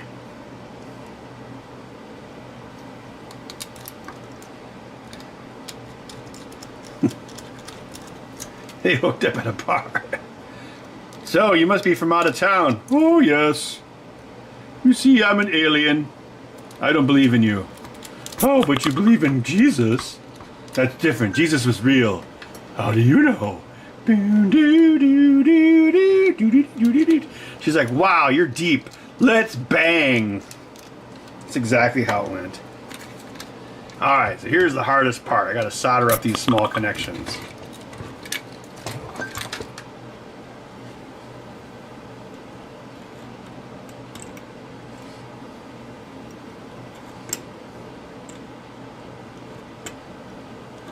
Oh no, Slack messages. Okay. Might need my peepers for this one.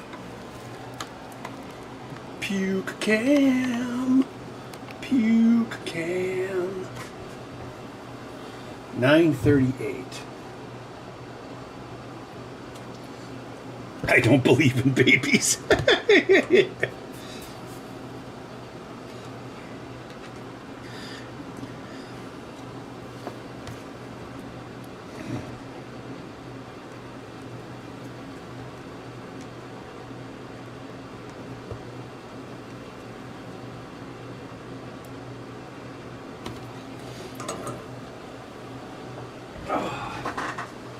Nice cat.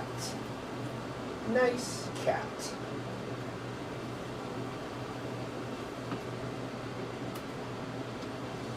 Uh-oh, that print did not print.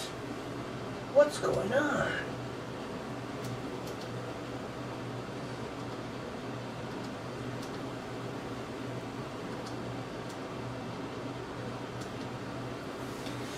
It must be aliens. I'm not saying it was aliens, but it was aliens. When do they come? At night. Mostly.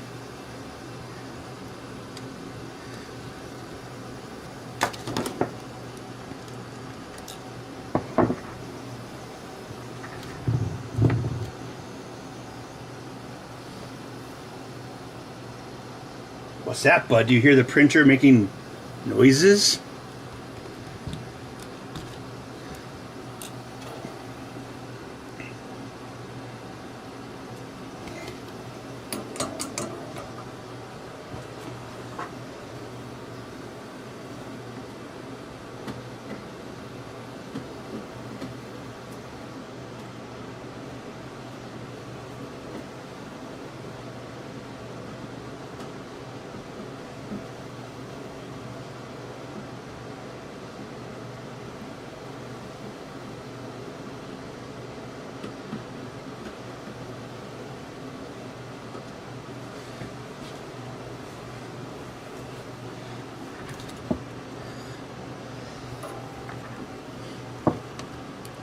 This is what you're really paying for.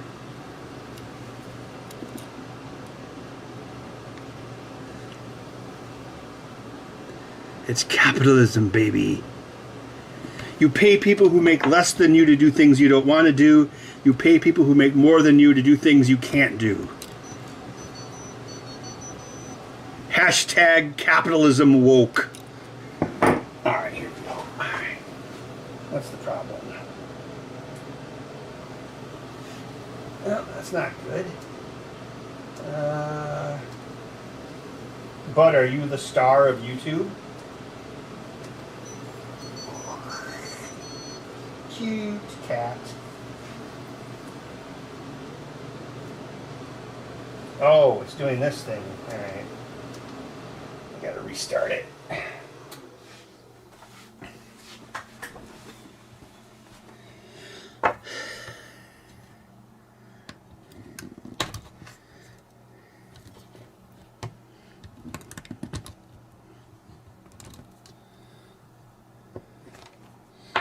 Oh, thanks for another super chat.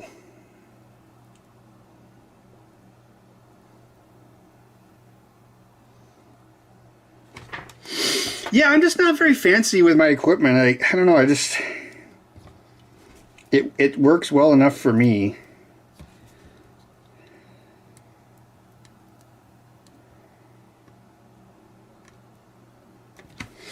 Like if you're a really good sculptor, you can make a beautiful statue with just a rusty knife or a chainsaw. That's one way to look at it, I guess.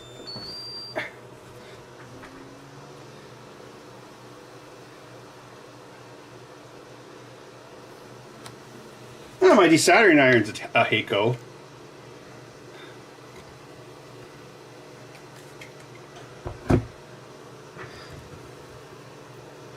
Yeah, this soldering iron works, so, you know, I'll use it until it's dead. My bags are packed.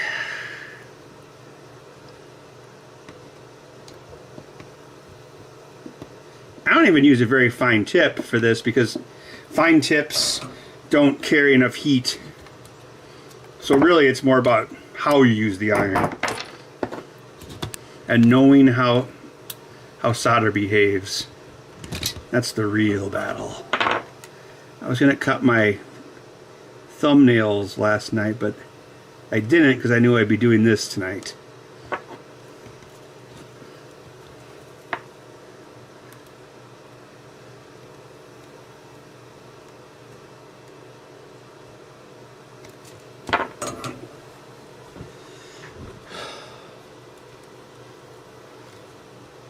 Pine sill? What's a... No, I've never even heard of that.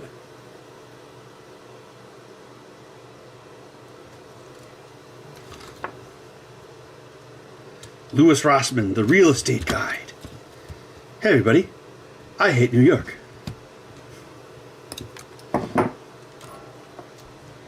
So I moved to the New York of Texas, Austin.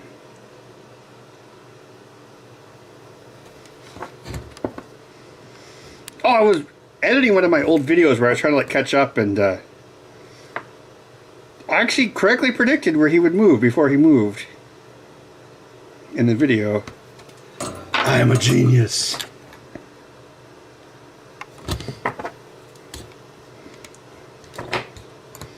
So that's the thing, New York City is like, where do people use tons of apples, but also people have foot traffic? I also thought maybe he might move to Atlanta because half of Hollywood moved to Atlanta and they all use Macs, so, but I'm sure he considered it. I think Atlanta's a lot hotter and stickier than Austin, though. Probably cheaper, too.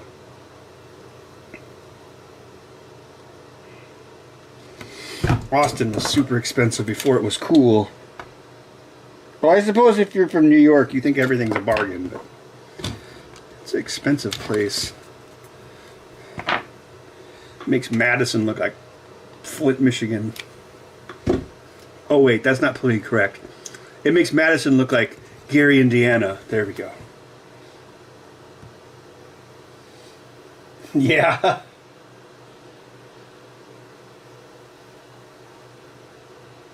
Hot Atlanta. Yeah, Atlanta is pretty warm. Alright, so this one is the bumpers. I have to separate it this way.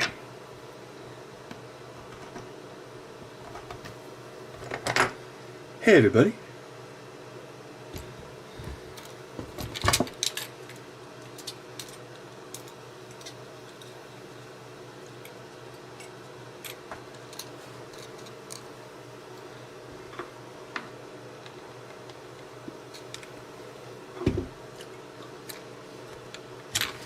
Don't worry, I licked my finger first.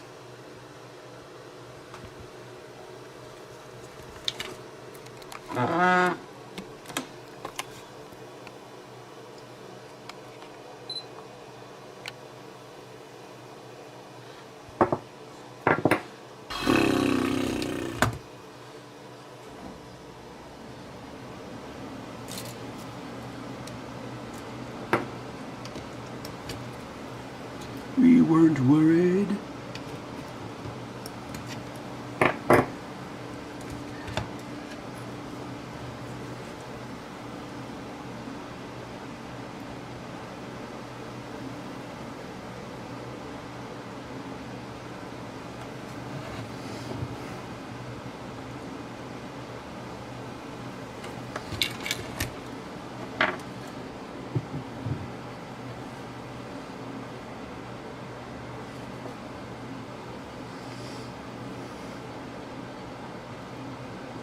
Yeah, I watched Louis Rossman for a long time, and when he was talking about finding a new shop, he was like, my current lease goes until 2024.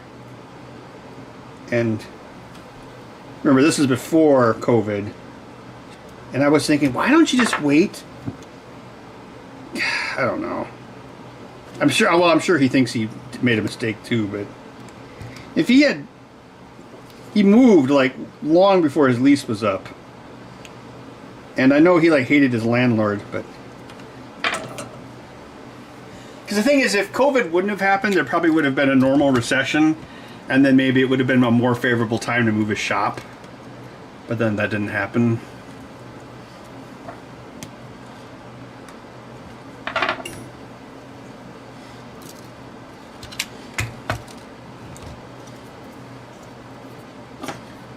Okay.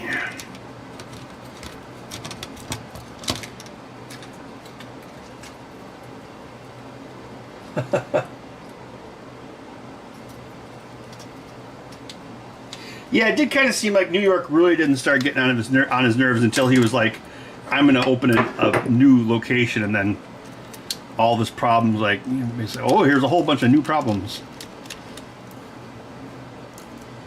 He does seem like someone who can't get over his ex. But his ex is the Big Apple. The Big Apple, Baghdad on the Hudson. A city so nice they named it twice. Excuse me, might I have a word with you?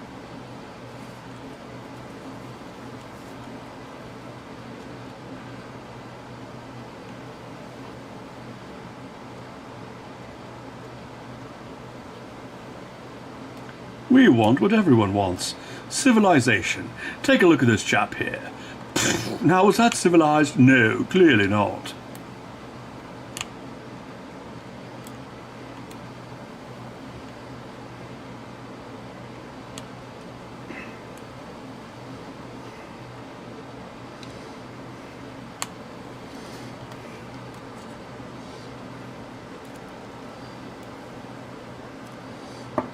A speed run? Are you sure New York doesn't have the Dells? I mean, it's kind of what Niagara Falls is.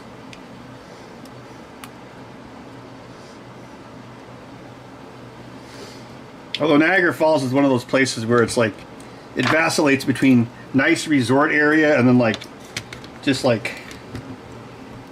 gross.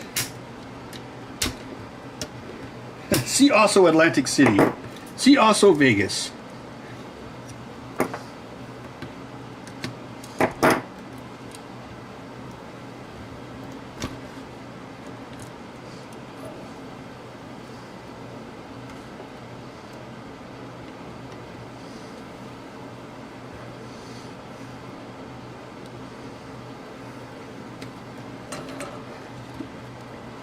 Hey, there is one major feature of New York.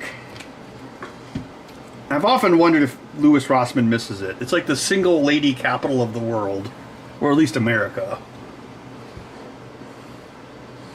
Tommy Bartlett's Robot World? Oh, yeah, good point. Niagara Falls sucks!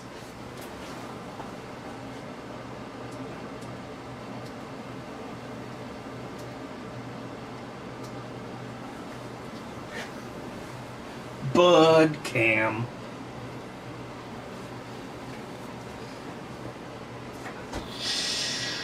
What's going on?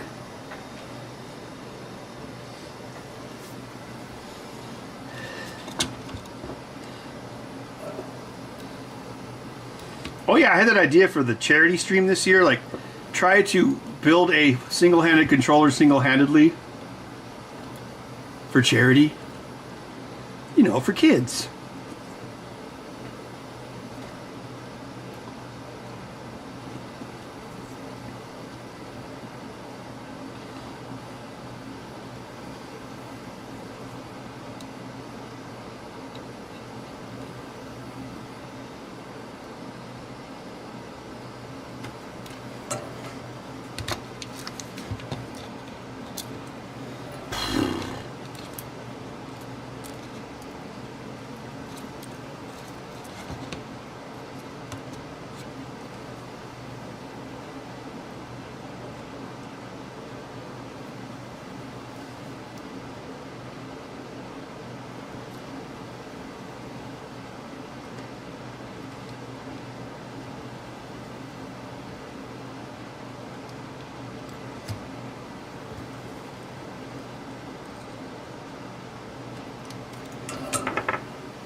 Oh, Action Park. I've heard of that place.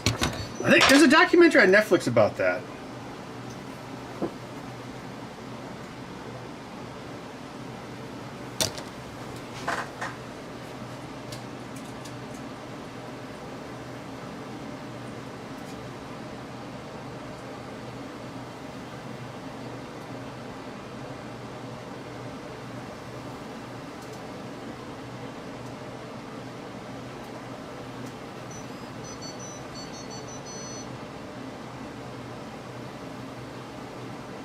That's not good.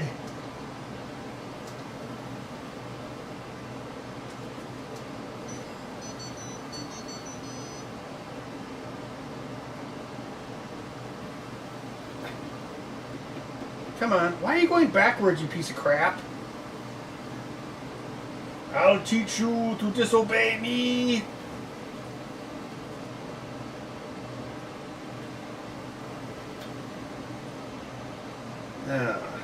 Okay.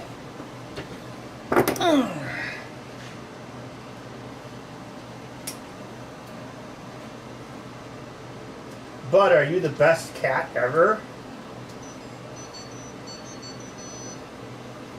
I'm gonna take apart Bud.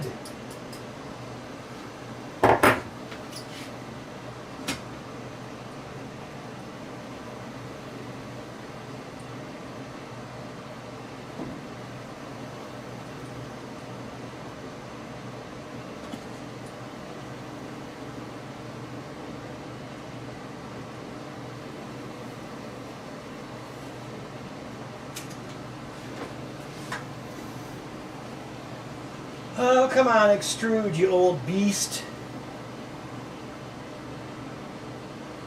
There it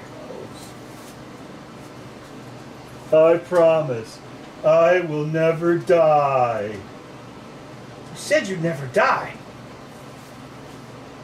But now I feel dead inside.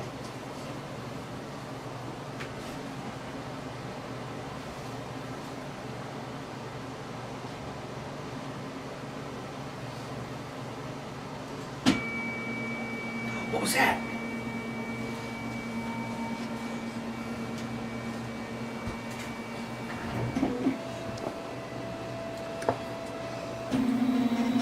Oh, thanks for another super chat. 3 Bamboo Labs X1C? Oh, that's pretty elaborate. What do you do with them?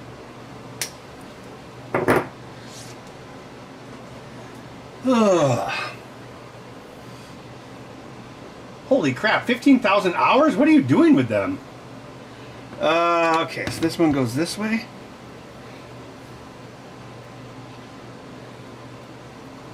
Jiminy Christmas, that's a lot of printing.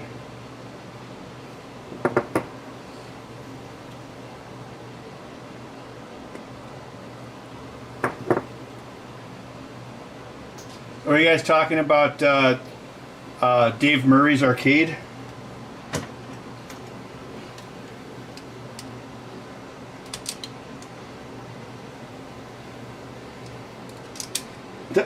Does he have a cabinet of Planet of the Robots? Or no, jeez. Attack of the Petsky Robots.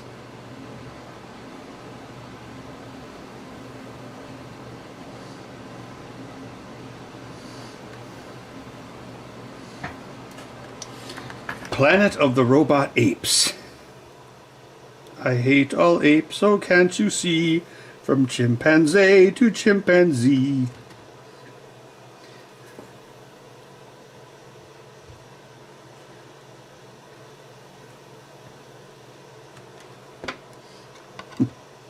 Hi, I'm Troy McClure. You may remember me as the air conditioner that committed suicide in Brave Little Toaster.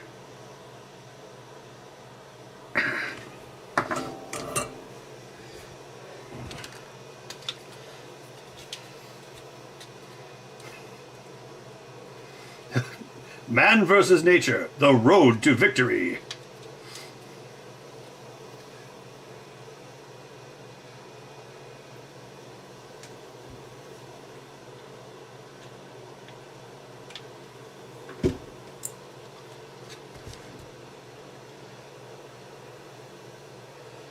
Midway Pinball guys? I mean, I know quite a few of them. I never worked with them, though. I don't think... No, I've never actually worked with them. But, yeah. One of them doesn't like me anymore, but Steve Ritchie's always friendly to me whenever I run into him. Steve Ritchie's pretty cool, except for he's, like, really deaf. So apparently he really struggled when people were wearing masks because he couldn't read their lips. But yeah, those guys are usually pretty cool. For whatever reason, they all have really nice hair. I don't know what's up with that. There's like some genetic thing, like, oh, if you make pinball machines, you will have great hair until in your 70s.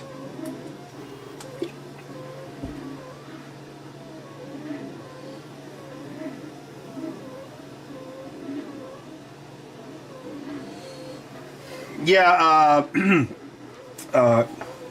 Steve is at Jersey Jack Pinball now. He did the Elton John game? Yes. I played their new game at Expo Avatar. I guess it was okay. Don't know why we needed another Avatar pinball, though. Stern made one back in the day.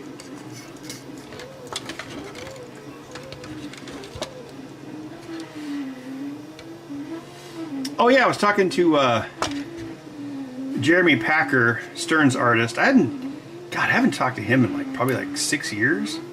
And he no longer has like, it was kind of funny, like he no longer has like crazy rock band hair, and now I do have crazy rock band hair, so it was like I didn't recognize him at first. And of course we talked about John Papaduke.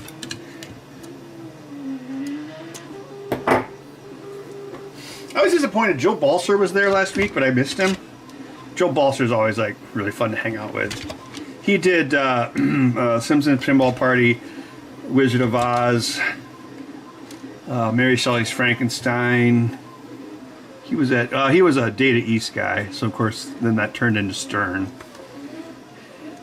Joe's funny because like you wouldn't think he's like a mechanical engineer. He's like a caricature of like a dock worker from Boston, but. Yeah, man, I miss hanging out with Joe. I keep missing him at these shows. It's like, oh, he was just by the booth, and I'm like, damn it!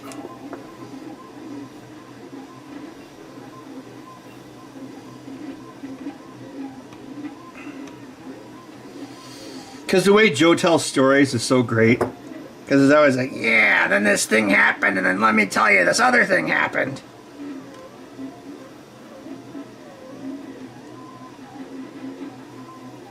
I think the only old school pinball guy I've never met Pat Lawler. That's the only one I've met the rest of them.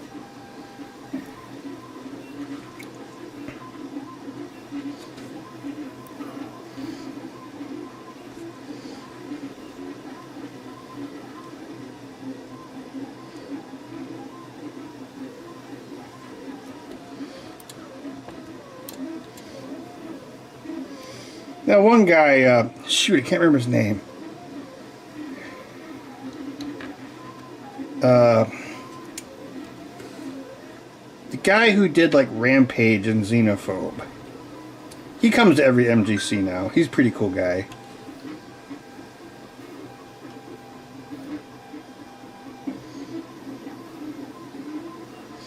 Remember the first time I met him, it was at an after party at Southern Fried Expo. And I remember I was talking to this lady who like worked at NASA. So we were like talking about space shuttles. And then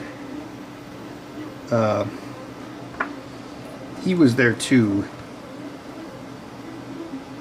And I was really flattered because I ran into him at MGC like 7 years later, and he's like, oh, I remember you. And I'm like, whoa. And if you talk to that guy, he'll always want to talk about Zawakari, which was like the weird game they made before Xenophobe, and it was kind of like a predecessor of Xenophobe.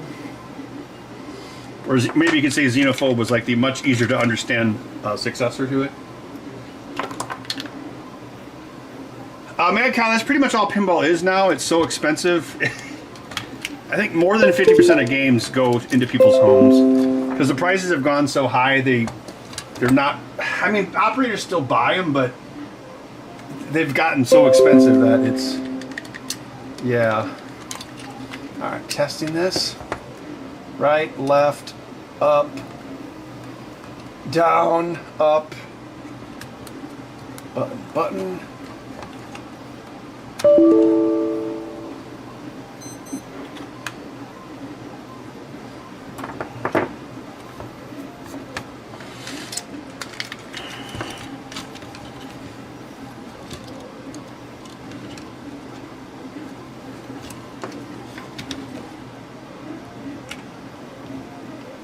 But yeah, I would say my favorite old school designer, it's got to be Joe.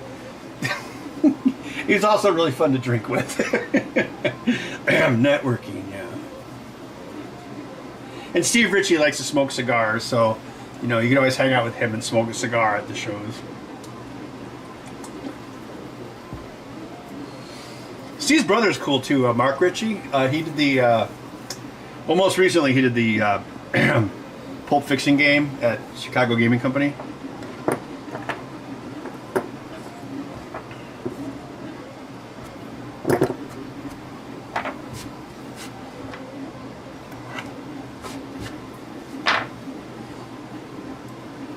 Oh, well, wait, I just thought of something. Easily the most interesting old school guy was, old Midway guy was Python Angelo. He's dead now, but that guy was crazy.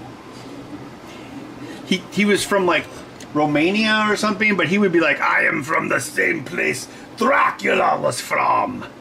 It's like, you know, Dracula's a fictional character. I'm from the same place Dracula was from. And he talked like a Bond villain. He also was even more than the guy I mentioned earlier, just obsessed with sex. And you can watch videos of him on on YouTube, and he'd be like, when I was a child growing up in Romania, we would chop up the animals, and that is how I learned what the anatomies were. And so I learned about the muscles and the veins, and that is what made me into an artist.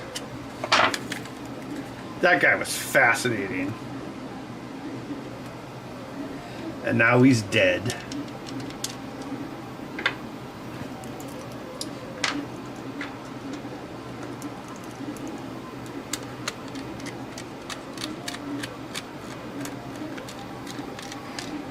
Yeah, like apparently Python Angel, for some reason, no matter what he did, the management didn't care. They loved him for some reason. So he would like, I am going to leave work for a month, and I am going to go to Africa to photograph the animals. But then apparently he would just do cocaine the whole time. But yeah. But then he went to, when Capcom got into pinball, he went to work for Capcom, and he did, what was it? No, wait, no, the Pinball Circus, that was at Williams. Oh yeah, he went, oh yeah, he did the infamous Zingy Bingy game at Capcom. And the rumors are, like, when the Japanese executives saw it in person, that's when they shut down Capcom. Guess what the game's about? You see the flip? You know what? I'm not going to talk about it on YouTube. Yeah, he kind of does look like a Bond villain, yeah. You know, one of the things I remember about Python Angelo is, he hated John Papaduke with a passion. Like, I was at a show once, and I was talking to... I was either talking to Python, or I was talking to John. And anyway, they came near each other, and John... Here's the thing, John, like, idolizes Python Angelo. Like, but Python also hates him. It's this weird thing. So John walks up, and he's like, hey, Python, how's it going? And John's like, ugh. And you know, like when you're at a bar, like you're at a redneck bar, and that weird energy you can feel right before a fight breaks out? It was like that. It's like, oh my God, he hates this guy. But, yeah. I think that, oh yeah, that was at Pinball at the Zoo in Kalamazoo, Michigan.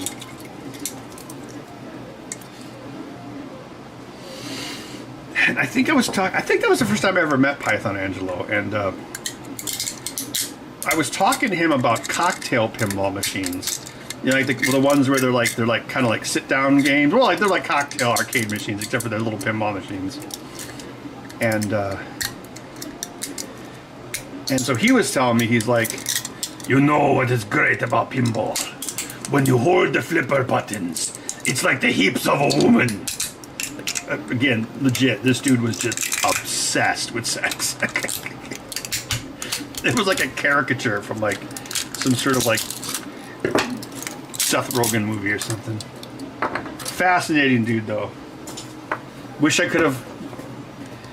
I think I only met him, talked to him like 3 times, and then he died.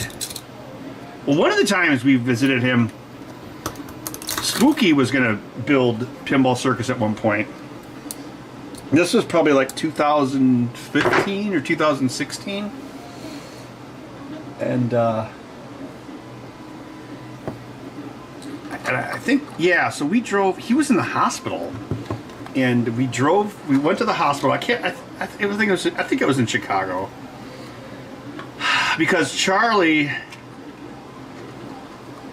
one of the advantages Spooky had, like Charlie had a really good method for sealing inserts into wood. So we took some samples to show him, and so Python is there in his hospital room, and he's in.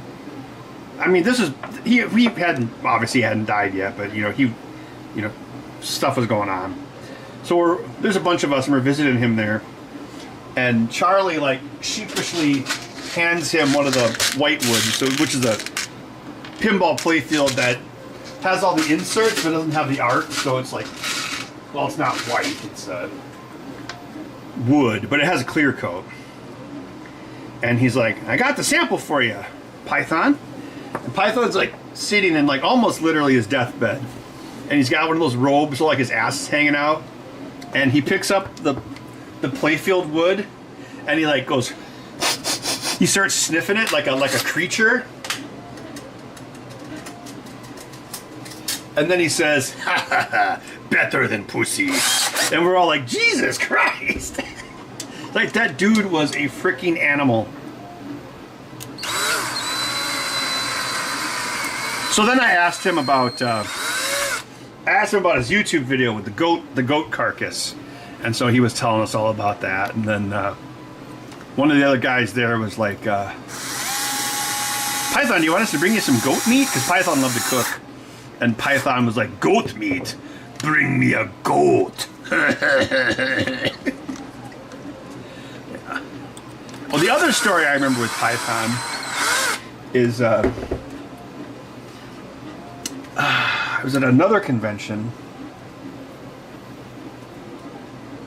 I have a Bamboo Labs X1C.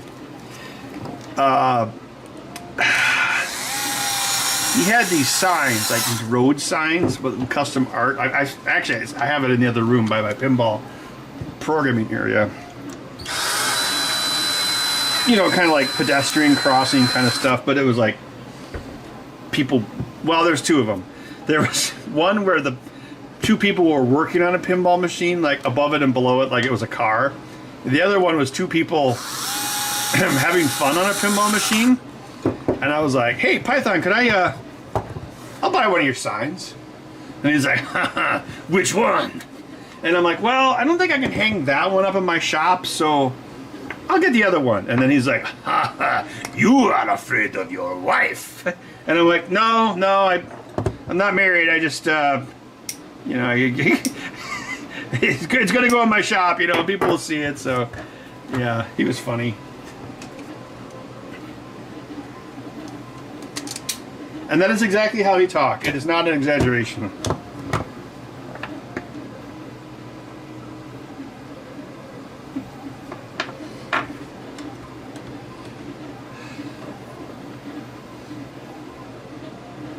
Oh, no problem, Bill.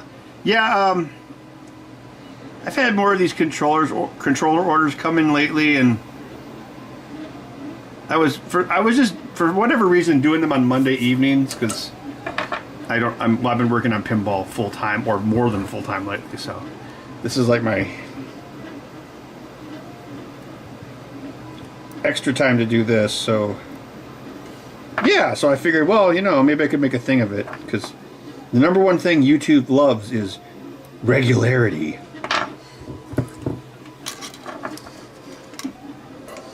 That's why if you make a channel where you just read news articles into the webcam 3 times a day, you'll sadly do better than like 8-bit guy who makes like highly produced videos like once a month. Regularity and quantity, that's what they want more than anything. Above quality.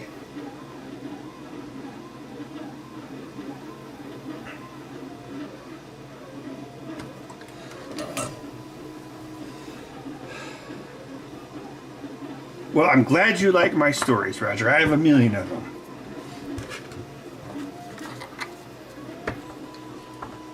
Alright. So, this guy. Kerplunk. Hopefully this one isn't cursed like last time, 2 times ago. Oh, I didn't realize Ed Boon worked on Taxi. That's cool.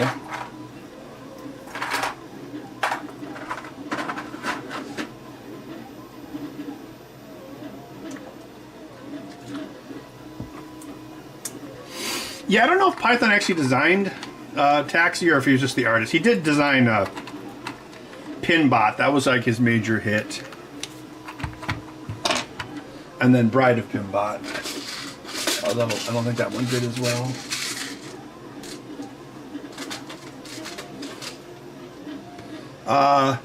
No Total MK. I have never done that. But that is cool though.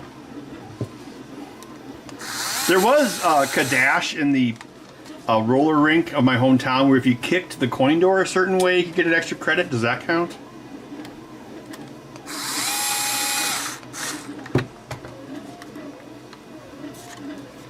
The owner's on the stream. He's like, that's why I went out of business.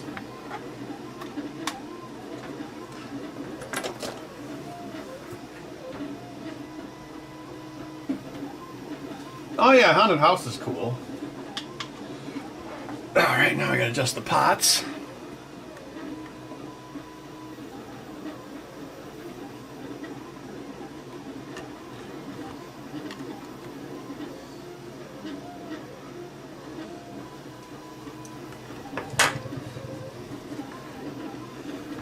Up, down, left, right.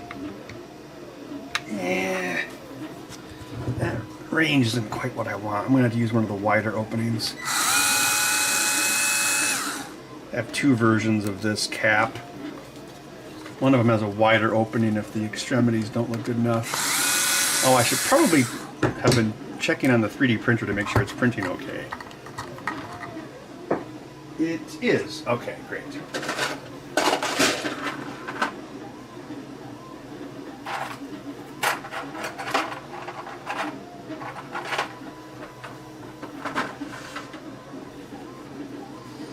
Printing high temp melt solder on a Bud, what are you looking at?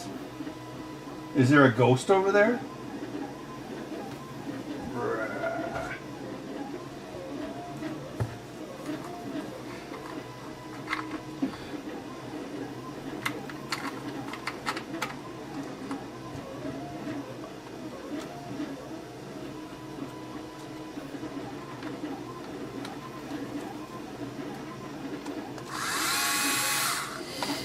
I wish Bud would sleep in the mornings. Like, he's been waking me up early lately.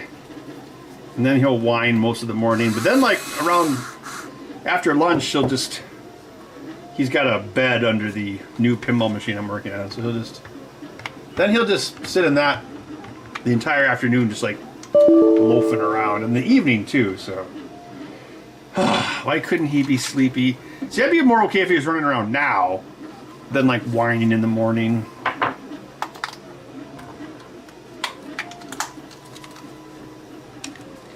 Battery's good.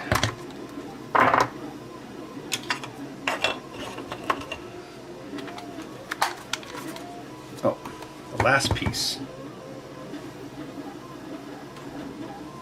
I'll be right back.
you doing there, bud?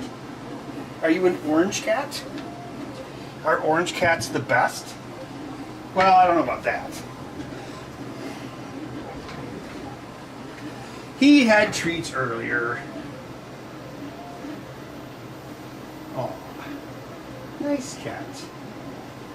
Nice cat. Are you a good boy? Good boy.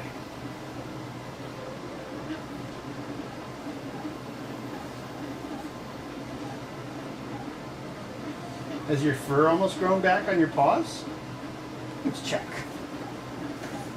Ah! I'll never check now. I'm dead. Looks like it's almost all grown back.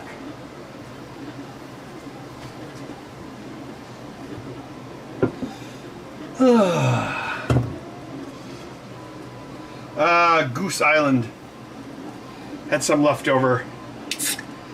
Gave away an extra printer last week, and the guy was like, well, I'll give you some beer.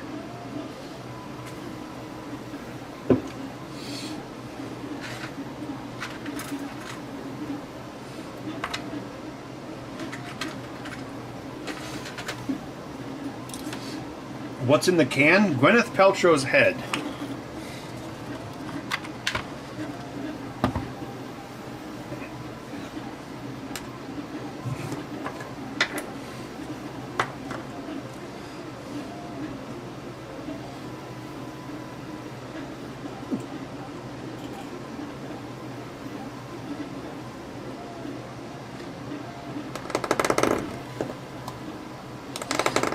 Bud, are you going to start your own OnlyFans? Only cats.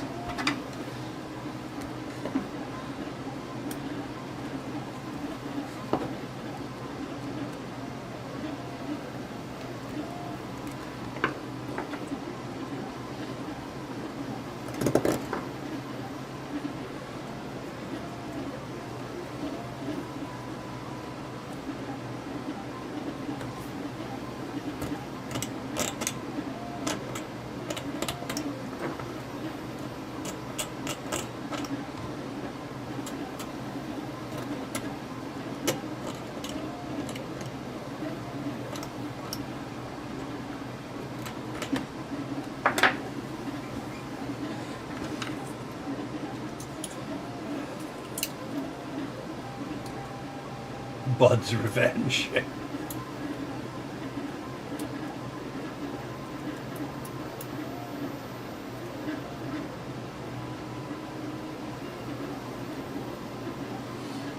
Sometimes I don't realize how big Bud is, but then like he'll jump on a pinball machine and lay on the table, and I'll be like, holy crap, he's big. Or if like someone's visiting and Bud like jumps on the chair behind him, and I see the scale, and I'm like, holy crap, he's a mega cat.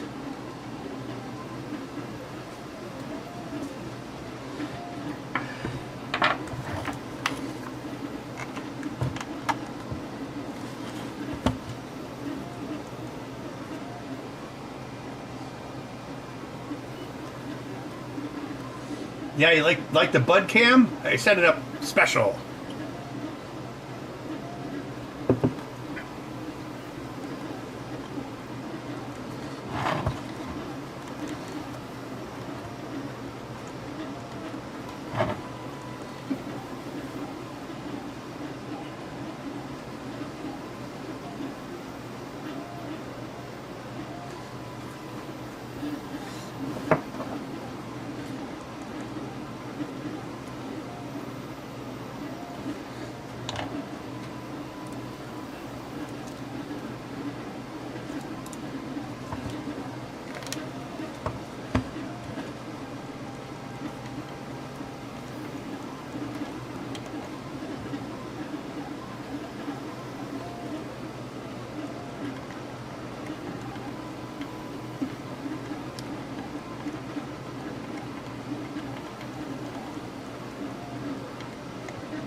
Yeah, in the Bud video game, you eat greenies to regain health. Actually, I learned about greenies from Louis Rossmann. Because, well, I was watching him before I had Bud. And I was like, oh, I heard cats like these greeny things. And it's like, Jiminy Christmas, do they? I don't even think he chews them.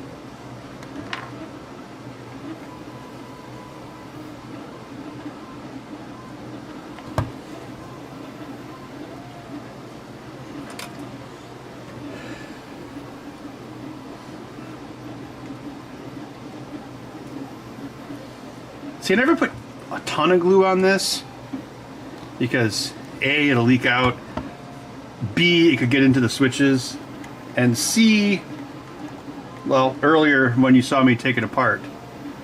So it's like, because if you put too much glue in it, like, the 3D parts will never even separate again.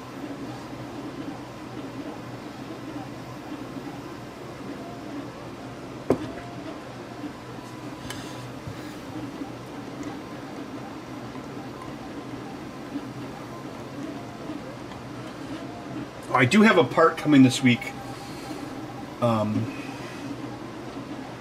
Amazon. I bought like a big constant current LED driver because I do have a Menards video. It's Menards flashlight used to fix Super 8 projector. So there is another Menards video coming.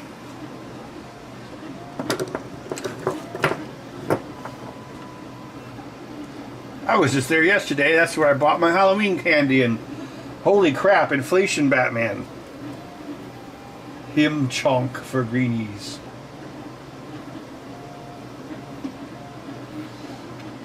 I think Bud's lost a little weight since I've changed his food.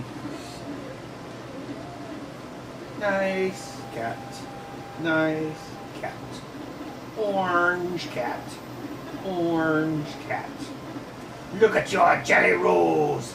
Look at your jelly rolls. You don't need food. Look at all this.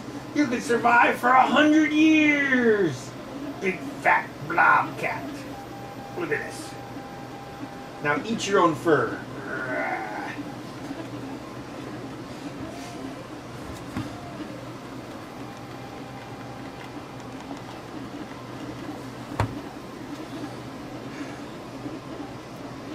Yeah, Joseph, I was wondering, like, shouldn't they have... Why can't there be, like, a property tax deduction for your Halloween candy? Hmm?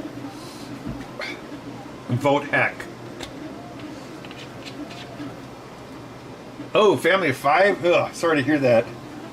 Yeah, it's bad enough living by myself. I actually buy a lot, well, not... Actually, there's a lot of things I'll buy at Quick Trip, like milk, buns, bread... I just bought some hamburger there earlier today. But even that, it's like... Yeah, you see like the Quick Trip stuff, like the sandwiches and stuff, like a lot of them jumped $1 not that long ago. So I was like, oh man, I need... Because for a while, like Quick Trip was like, hadn't inflated, so like the... Like, oh, well actually some of it's still cheap. Like you can get, on Fridays, you can get the fish sandwich for $1.99 and it's just as crappy as the one in McDonald's. But at half the cost. Oh, thanks for stopping by. Yeah, I can pretty much do whatever I want to, Bud.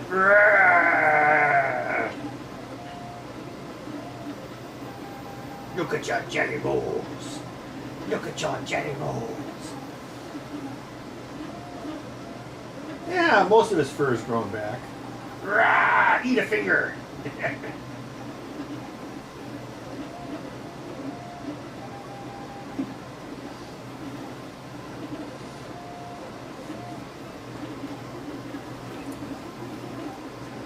Yeah, one thing that sucks about Bud is like whenever he paws anything, his claws are out. So it's not like he's trying to scratch you, but it still happens. I have no idea how much a fillet of fish costs because I would not buy it. I recall them being kind of gross. So if I'm gonna buy a gross fish sandwich, I'm gonna get it for as cheap as possible at Quick Trip.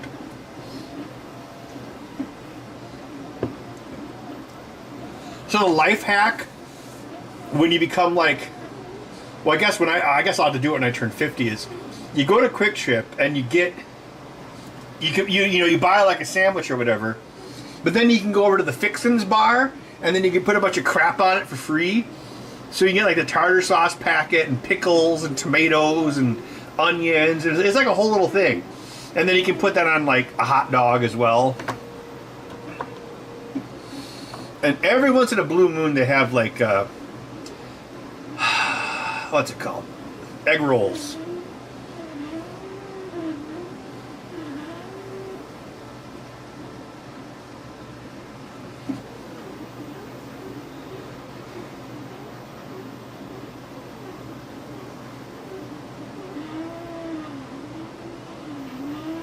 Oh, that's good, Andy.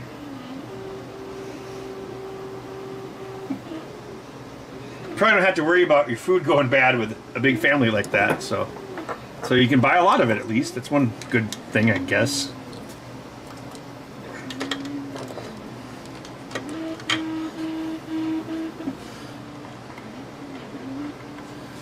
think that's done. Oh, now I'm just going to drink my beer.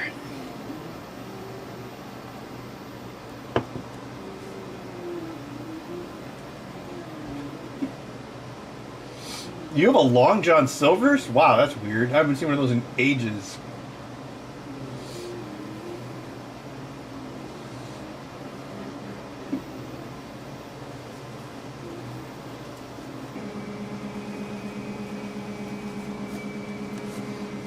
I think I went to one like back in the 90s. I thought it was okay. Of course, you know, fast food was a lot better in the 90s.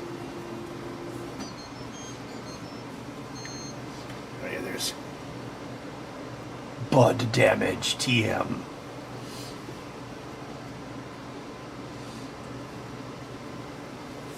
Doesn't Costco have like really cheap hot dogs, but now they're cracking down and you have to be a customer to get them?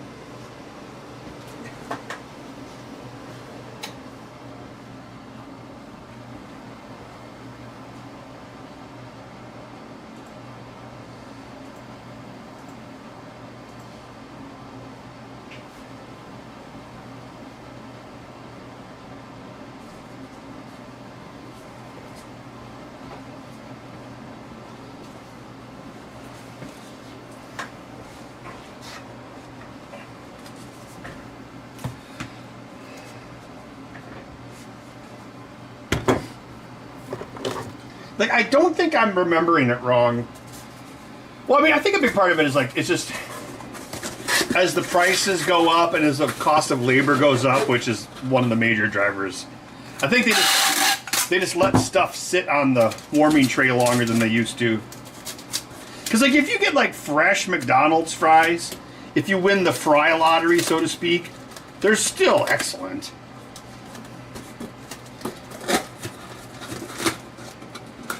Seems like we've talked about this before on this live stream.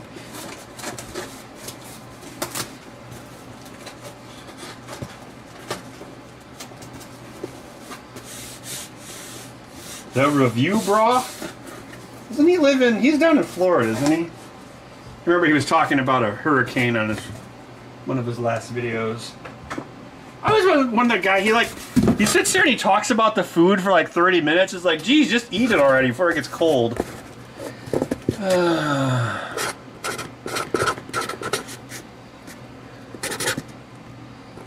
XR. Dogs.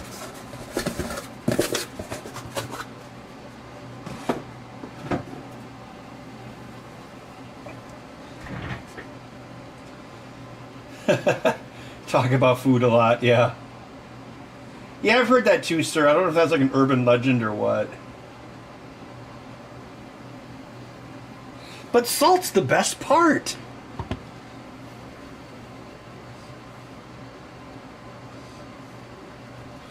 I've noticed that at Culver's too, like like Culver's fries used to always be just like excellent. But now it's like sometimes you'll get them and they'll clearly have sat there for a while. What is with the up buttons on these lately? Let me give it a good squish. Squish that cat.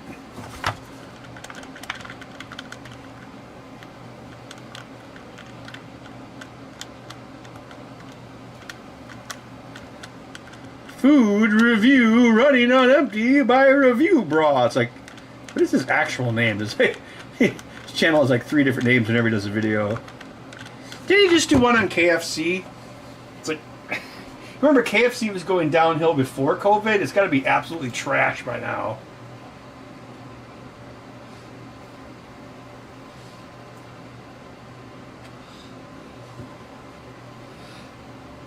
Yeah, total MK. I've heard that KFCs outside of America are actually like really good. Like China loves KFC, and I've heard that it's actually much higher quality in non-American countries. Maybe they have better chickens. I don't know. Did they use chicken?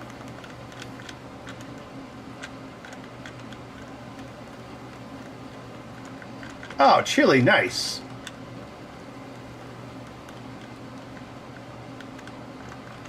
KFC is called King? I did not know that. Yeah, KFC used to be the bomb. Like when we were a kid, like you would always go to, for whatever reason, everyone would go to KFC after church. It's like, well, we learned about Jesus. Let's get a bucket of chicken.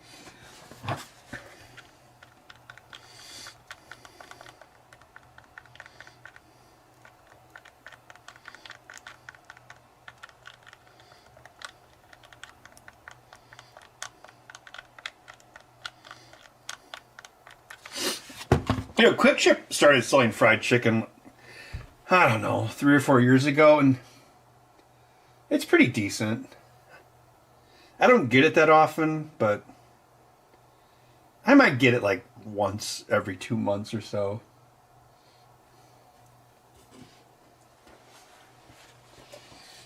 We actually made a bunch of chicken wings last week when we were working on sound effects. Haven't made those in my air fryer in a while. Yeah. Air fryer chicken wings. They do a bang-up job of it. These were, well, I always do a mustard marinade. So the fancy Metro Market, northeast of here, they actually sell just already pre-cut wings. So it's easy to do, even though, of course, now wings are expensive. Because they used to be garbage. They used to throw them away, and they're like, wait a minute, we can sell these. But yeah, so I do like mustard, hot mustard, sriracha, malt vinegar, spices. I think that's about it. And then I marinate them overnight in like a Tupperware bucket. And then you cook them like that. And I didn't even like glaze them afterwards, because they get pretty good flavor just doing that. I mean, you could also, like, you know, after you cook them, then you can put them in sauce afterwards. But, yeah. You know what else is like that is Buffalo Wild Wings. Same thing. It's like a lottery. Like, you might get a wing that's obviously sat there for an hour, or you might get one that's completely fresh. It's like if all these places always had fresh food, it would be a lot better. I think that's what's good about Culver's, or what's the other one? Chick-fil-A, is they just seem to have fresher food in general. Or maybe they just have more sales. That makes the food fresher. I was surprised to learn, like, Chick-fil-A is actually the most, what was it? Like, the actual revenue per year per store. Chick-fil-A is, like, the highest revenue by far of any, like, chain. It's like double what a typical McDonald's makes. It's crazy.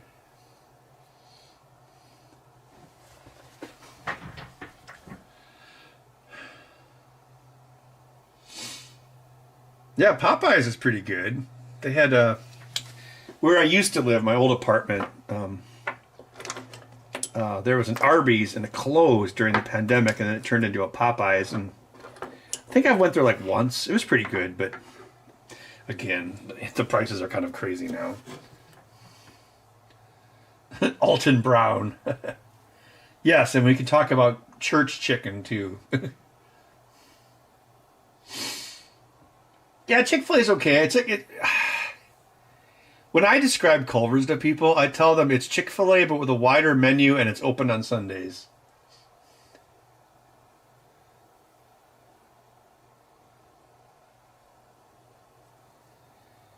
Chick-fil-A people tip better? Huh. I always think that too, like, wow, I haven't, there's a couple of them here in Madison.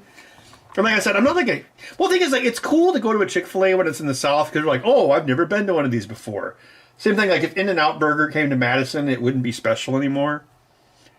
But you go in there, and, you know, it's like super Christian company or whatever, and everyone's like happy. It kind of, it's like, it seems, it's like watching like the Book of Mormon or something, where it's like, hey there, welcome to our restaurant, you know, and then you're like wondering what's going on with these people.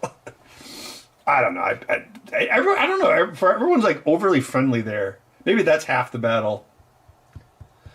Wendy's in Australia. Wendy's is pretty good.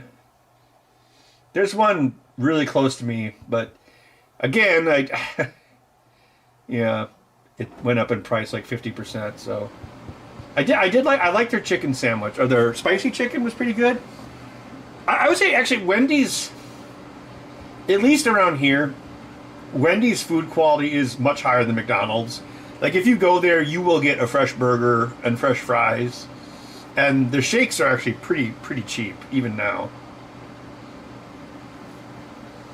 A Big Mac should be called a Mac. Yeah. Shrinkflation.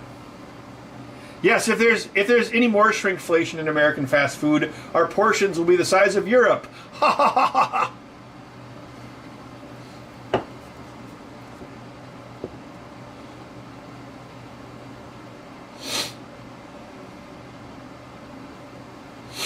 I think Wendy's is pretty good. Like, again, like, it actually, you know, there's like lots of lettuce and tomato, and it actually feels fairly substantial. I like their Baconator. Well, if I get one, I'll get the Son of Baconator, because the main Baconator is quite a bit, so it's like quite large. What I missed the most, though, was the McDonald's Arch Deluxe. I frickin' loved that sandwich back in the 90s. I wish it would come back. I don't know what it was. I just, cause it had like a potato. It was a potato bun. It wasn't wheat. And they had like the special sauce and that weird ring of bacon that they made for it, and then they had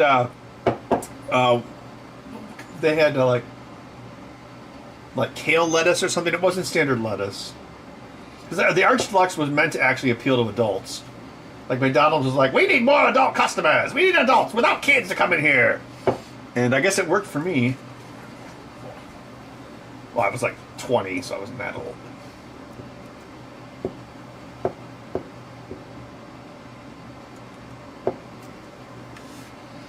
There used to be a Burger King right down the road from me, but it closed before I moved in.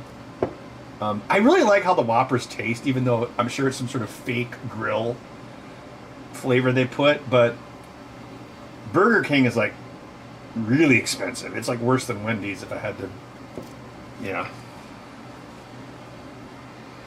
There's only like maybe 2 or 3 in all of Madison, which is kind of low, so I'd probably go to one if there's one closer to me.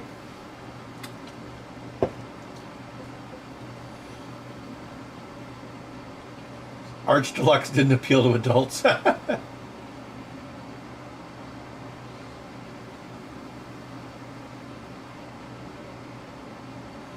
Hungry Jacks. Wow, Australia has all sorts of weird names for the chains. Is Whataburger, is that the one where there's like a salad bar, or is that Fuddruckers?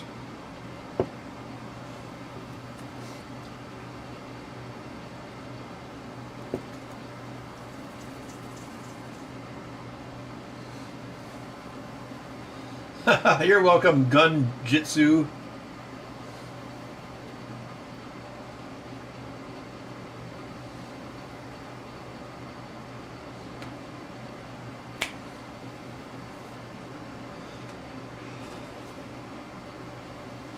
Fuddruckers, okay. Oh yeah, Portillo's. Yeah, Portillo's is good too. They actually have 2 of them, I think, here in Madison, so it is not just in Chicago anymore. And then, yeah, you can get your Chicago-style hot dog. Like, oh, let's put longitudinal slices of tomato in a hot dog for some reason. Their Philly cheesesteak is good, too.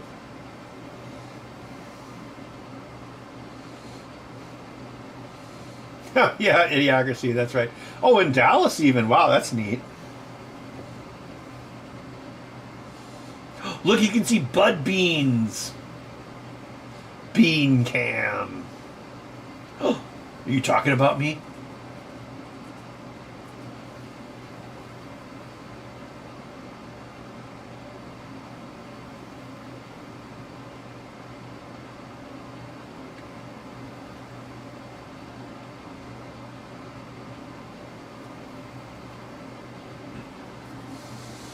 Here's a question. Do any American restaurants serve poutine?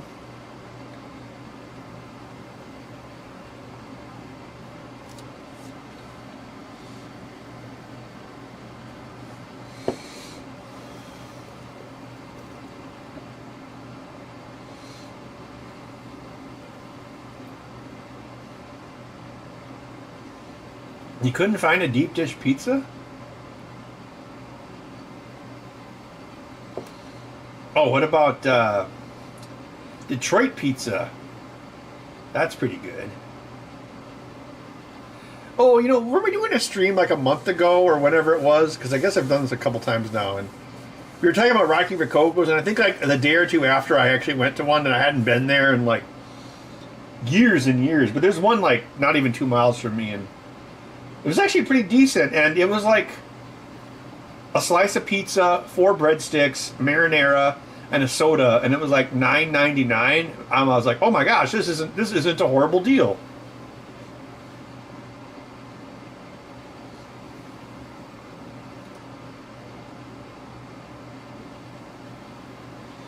Well, Rocky Rococo's isn't technically Detroit pizza either because the sauce isn't on top.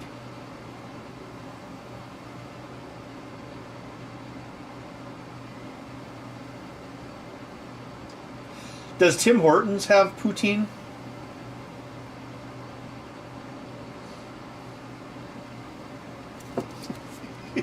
It just devolves into a food conversation.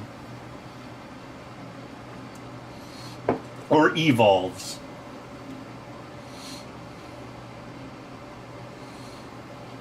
Jack in the Box. I think I've been there once, but other people might have an opinion, I'm sure.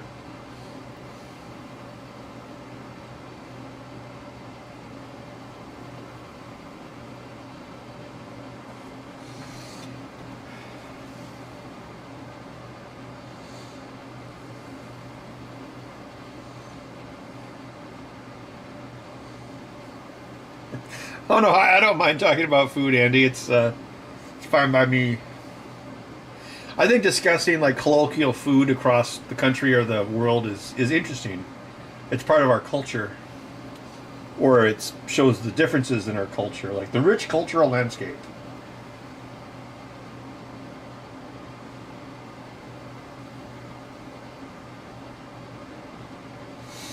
$6 2-topping lunch special? Yeah, that actually sounds like a decent deal.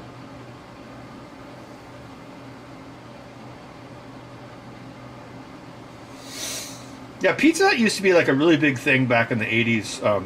You would go there with your family, and you'd get a big picture of a picture of, well, I guess it'd be Pepsi because it's a PepsiCo restaurant, and they'd always have like these weird red glasses that were like made of like this plastic, and they were like all like they're all these wavy shapes, and then people would be smoking inside, and there'd be arcade machines, and now strangely enough, like Domino's is like the top chain now. I guess they automation or whatever, they beat up Pizza Hut. Oh, you know what's really weird? Oh, there's a question here.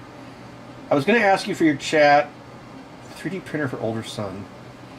The Ender printers are always a good bet. It's also one of the most popular printers, so there's tons of help and support out there, or spare parts if you need it. ENDER. They have entry-level models around 200, and you can get pretty stock ones that are pretty decent for 300. I did a review on one not that long ago, and I actually kept it. I haven't given it away to anyone yet because I actually kind of like it, even though it's pretty simple.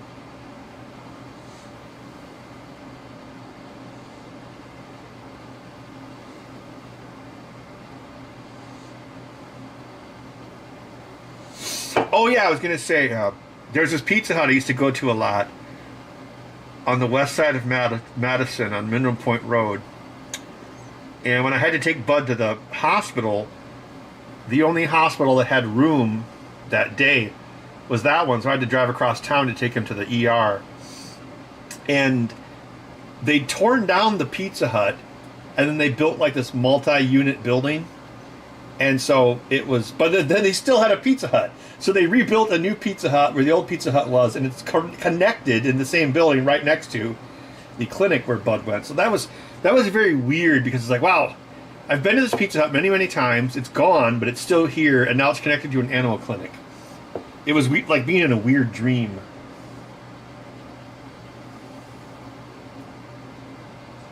Yeah, Anycubic is pretty good. I mean, Anycubic is basically a clone of Ender. Let's not let's not beat around the bush.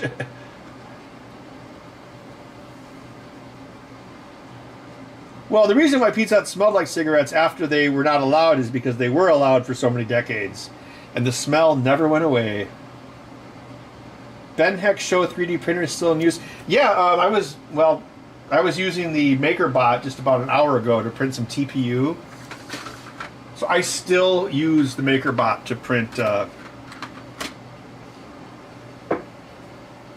TPU filament. Because the MakerBot is slower, but it doesn't matter with TPU, and there's a short distance between the extruder and the gear, so it actually works well for TPU because it's flexible.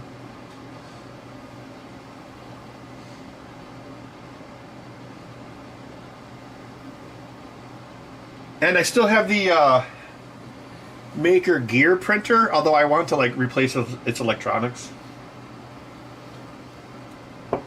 I'll be right back.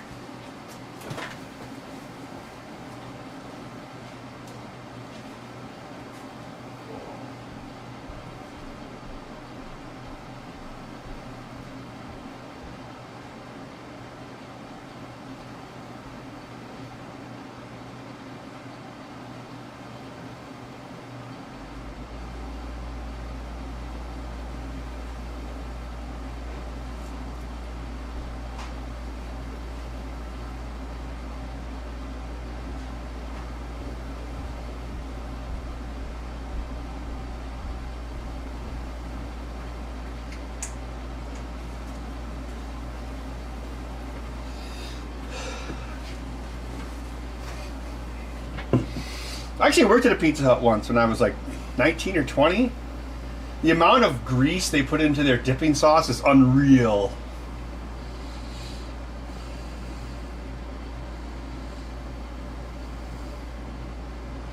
Now what are you looking at?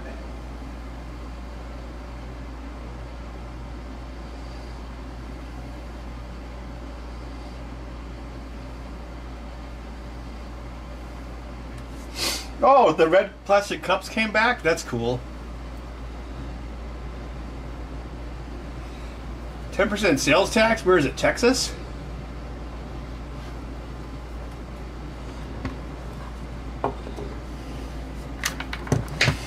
Alright, I'll drink one more beer and then I gotta call it night after that.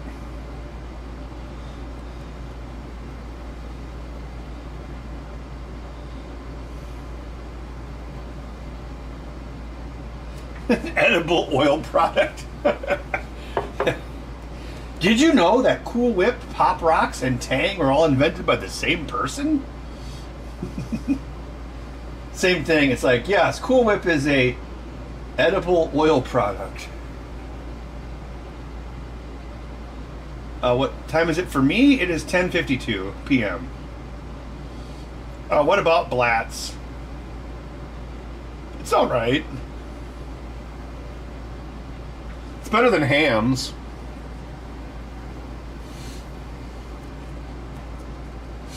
A buddy of mine owns a bar and they actually have Hams on tap, so sometimes if I go there, that's what I get just to like slum it up.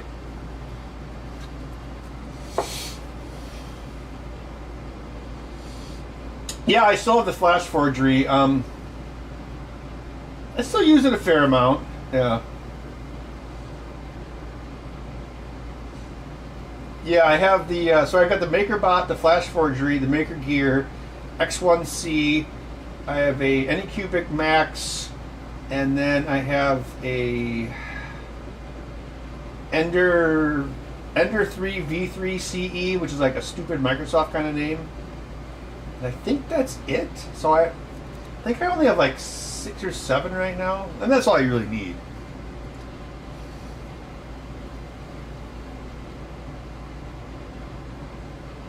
Make sure you're over 70. That's a good joke, Joseph. I'll have to remember that one.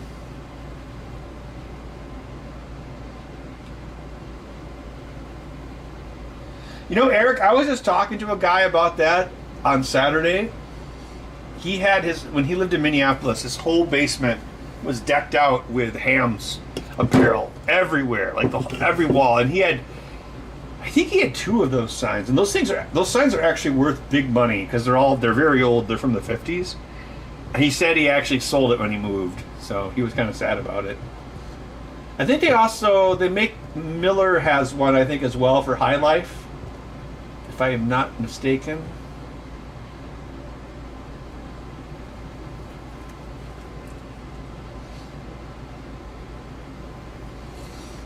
Yeah, so if you're at a bar and you see one of those Ham signs, it's probably close to 70 years old, believe it or not. Yeah, the bear is still their logo. I think, pretty sure Ham's is still made in Milwaukee, because all beers are made in Milwaukee. Bobaverse books? No, I don't know what that is. Oh god, I need new glasses. It's like laptops are like, I have to like lean my head back and look for my bifocals because I'm turning into Ben Franklin even with bifocals.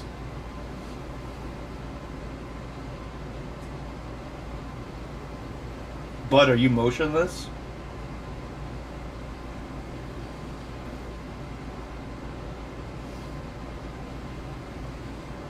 Is that your favorite bed in the whole place?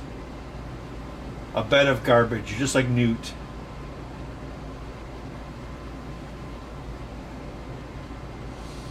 Oh yeah, supper clubs. You must be from the Midwest, right, Eric?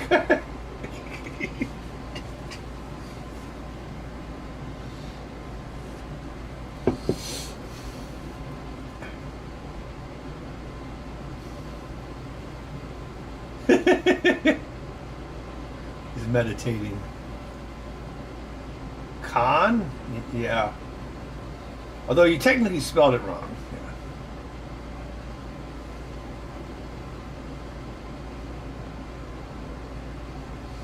Yep, those are DigiKey packing materials. You you are correct.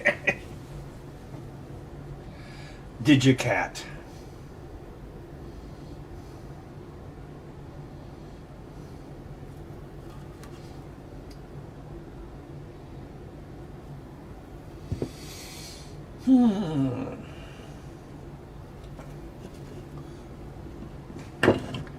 Guess I could check this other controller while I'm just sitting here drinking beer.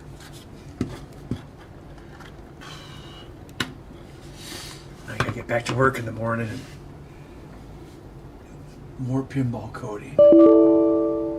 I have a deadline this week, so I've gotta just doing bug hunts the whole time. It's really boring.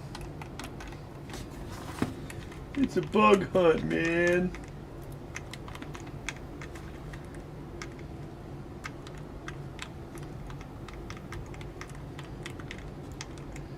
What games am I playing? Pretty much just Call of Duty Warzone. I think my new CPU came with, what was it? Space Marine 2 or that unknown game that nobody's playing? So I guess I could install Space Marine 2. I don't know anything about it. Aside from it's a Warhammer game, I assume. Yeah, thanks for stopping by, Randy. Why would I take Bud to Menards? I guess I could take him to, what's it called? Mound's Pet Food Store. I don't think anyone would ever take a cat there. Yeah, I enjoy Warzone. You know, I don't know if it's games or if it's me, but anymore, it's like if I want to play a video game, I just want to like play it for like 2 hours like do like, you know, what battle royale, just play for a couple hours, 4 rounds maybe, and then that's it. I'm just really tired of like 30-hour games where I have to like collect flowers and craft them into pouches and find 30 symbols on the wall and then listen to a bunch of dialogue because the game creators want to get an HBO series. I'm just so sick of that crap.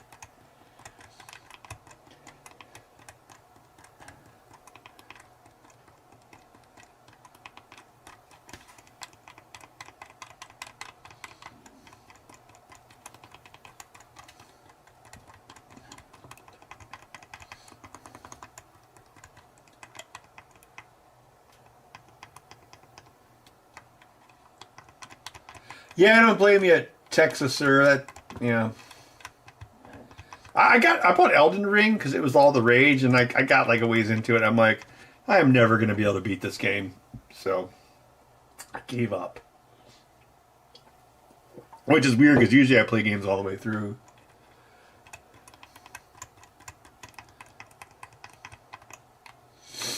Maybe when I'm done programming pinball machines, I could like make a game in Unity, since I've learned Unity now doing pinball machines, and like just make a list of everything that I hate about video games and then do the opposite. Actually, what I'd really like to do is, I think it'd be really sweet to make a like a VR Star Fox game where you're like sitting in a cockpit, and then so you can look around out the window and stuff, and then look at planets and shit. And then I think it'd be cool like to have a helmet on your character, so you would have like the edges of your helmet, maybe like a heads-up display in the helmet, because it would add to the verisimilitude of like, oh well, I know I'm wearing a helmet, but in the game I'm wearing a helmet, and then I'm sitting in a chair, and in the game I'm sitting in a cockpit, and the only thing I'm doing is I'm using my hands on a controller to fly the ship around. I think that would actually fit the format of VR very well, where you'd have a traditional video game experience, but you'd have, you know, the head movement of VR. And that's probably way beyond my abilities to make something like that.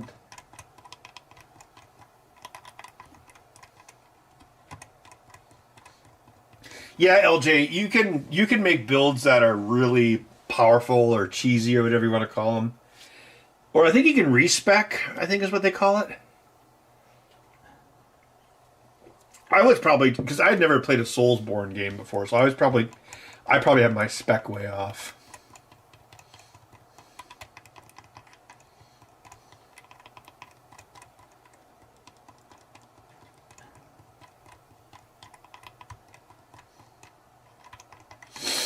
Yeah, Andy, I did the same thing. It was like, okay, well, I've got to grind all of this potions or whatever and wait for the flower to respawn, and then I can make enough potions to like fight this monster, and I don't know.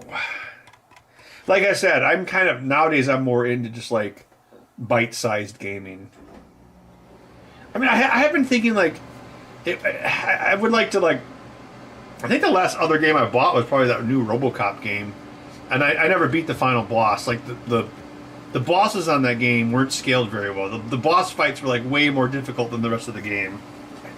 So I never, what was it, the drug monster you had to fight?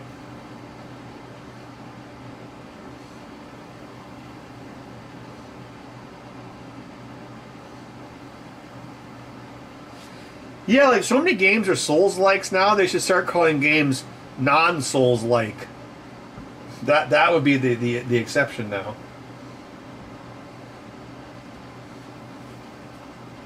I was thinking about reinstalling Battlefield 1. It was such an amazing game. Jack Fraggs was saying that they actually posted an update for it recently.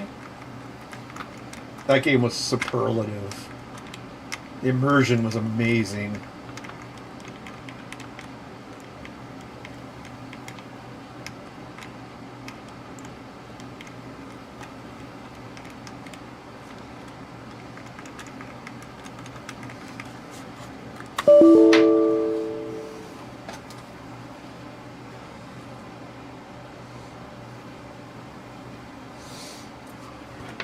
Bud, do you have Christian Dunst eyes?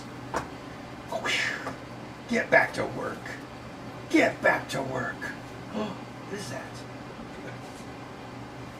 Your cat-like reflexes aren't fast enough. They're more like sloth-like reflexes.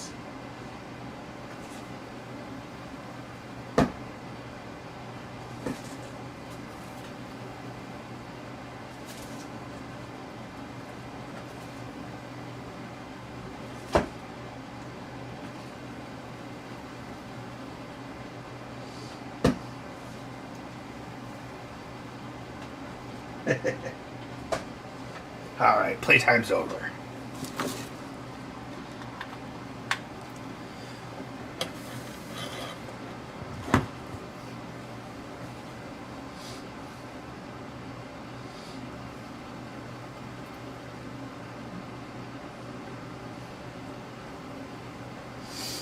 Yep, he will lazily attack it.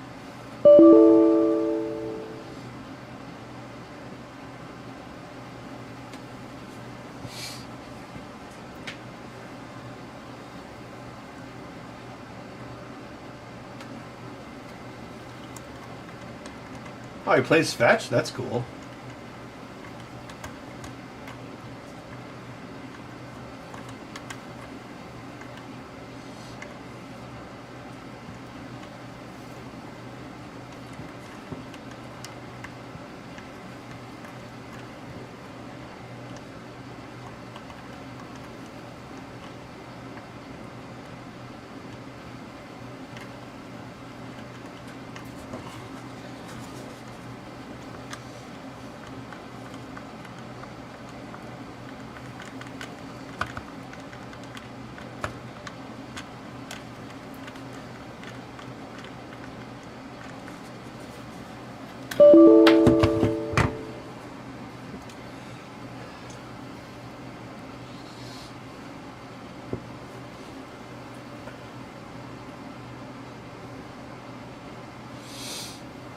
Yeah, Bud has a crinkle toy. It kind of looks like that thing that Dennis Nedry squished in Jurassic Park. But it's just like this little thing with like crinkles inside of it. Like it's his favorite toy for some reason. Of all his toys. That's the one he'll bring to me and like put it by my bedroom door as a gift. If I'm like sleeping.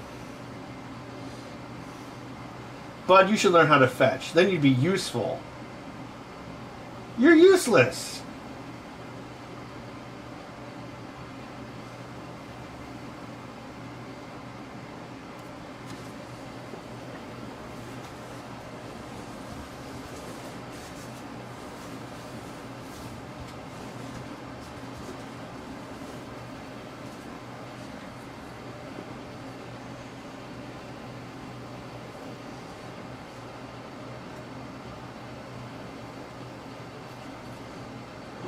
Do you have razor sharp claw paws? Are you working on your roar?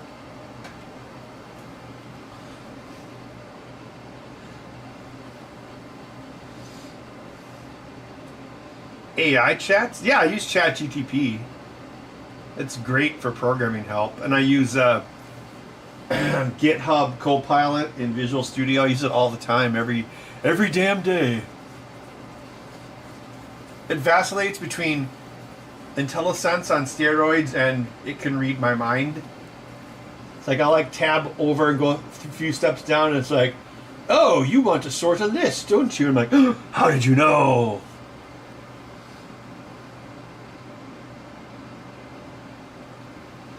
Yeah, Mad Cow. Cats love crinkly things for some reason.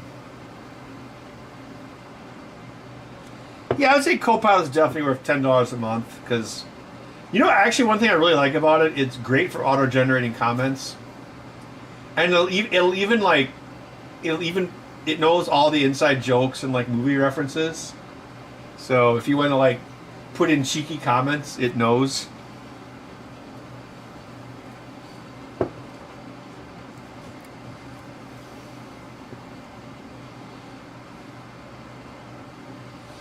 $3,000 lines of code? Wow, that's quite a bit.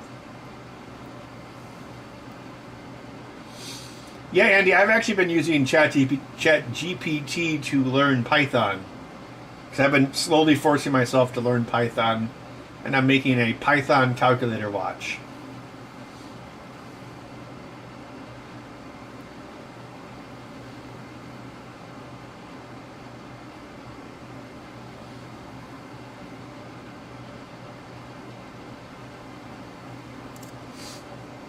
Are you falling asleep? Sleepy cat.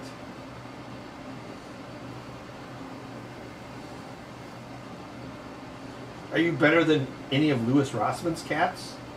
I bet you could beat him up. Yeah, there you go.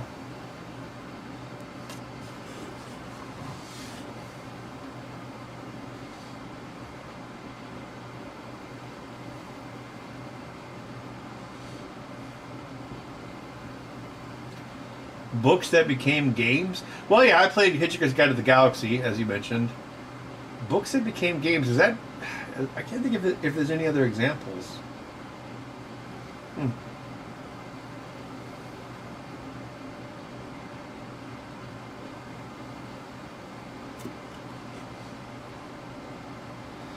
Yeah, Python is... Yeah, it's one of those things... The thing I struggle with is, like... It's so simple in a way, it kind of, like, tricks me.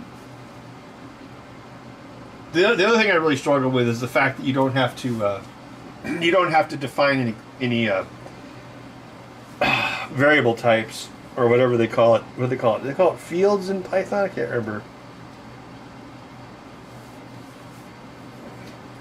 Although, yeah, you can put in comments to remind yourself what it is, but the interpreter doesn't actually use it, only the IDE.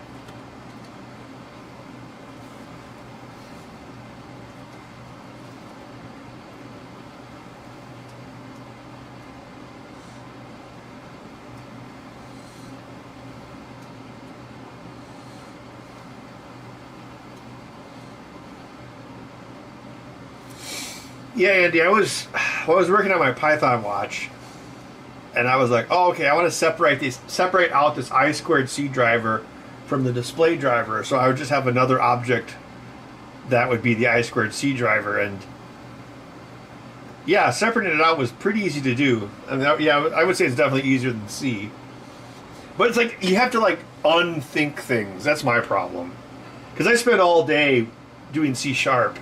So you have to think of things differently. So it is easier, but it's hard to think that way. But I'm sure for a kid it would be like great. Because it reminds me a lot of BASIC.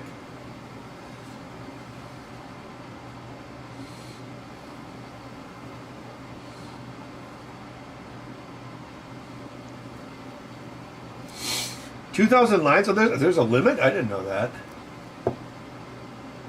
It's probably a RAM limit.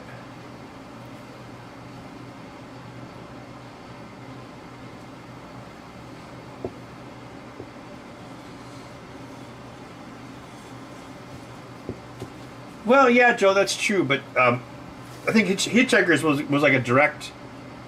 Well, actually, no, wouldn't the... No, yeah, because the BBC Hitchhikers miniseries predated the game.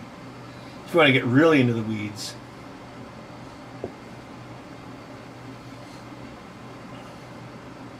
Yeah, it's like a combination of BASIC and Pascal.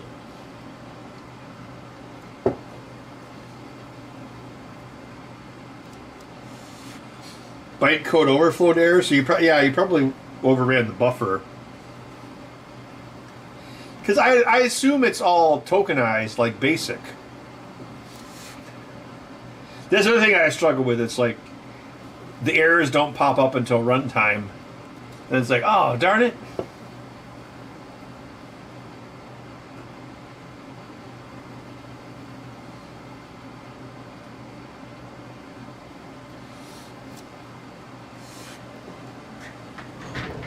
I see a fluffy belly.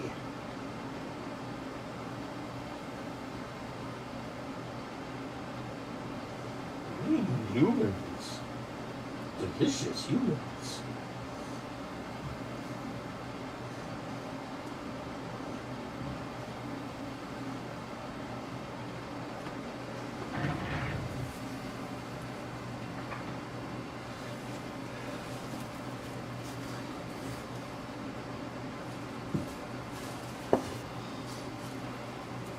Fortran. Hey, apparently Fortran's made a comeback. I think it... okay. Correct me if I'm wrong, but Fortran actually handles all numbers as decimal base 10. And for that reason, it's better at some mathematical computations than other languages. Walk around Madison with an Apple Vision? No.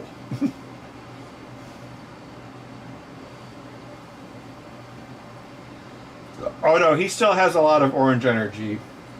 He'll still run around and chase invisible things and zoomies. Thankfully, he doesn't do zoomies at 3 a.m. Like, he will, like, if I go to bed, like, soon, he will actually, like, just lay on the bed and sleep on the bed until, like, 6. The problem is he won't sleep on the bed until 8.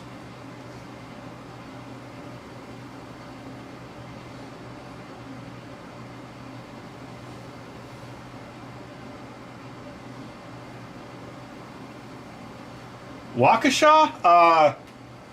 Nope, haven't gone there with an Apple Vision either. Actually, I don't think I would go anywhere with an Apple Vision. Didn't that thing kind of flop? It was even too much for the Apple faithful. You know, Bud doesn't like do zoomies too often. He spends most of his time just sitting around. Except in the mornings. The problem I've had is, since I can't use his auto feeder because I have to feed him wet food now, is I used to have his auto feeder go off like about an hour before I would wake up, so he'd be less likely to bother me when I was trying to get like a last hour of sleep. But not anymore. So I guess I have to build an auto wet food feeder or buy one or something. Noah's Ark? No, I don't think I would go, I don't think I would do that either. An orange tornado? Yeah. Yeah, that's good. Bud, are you an orange tornado?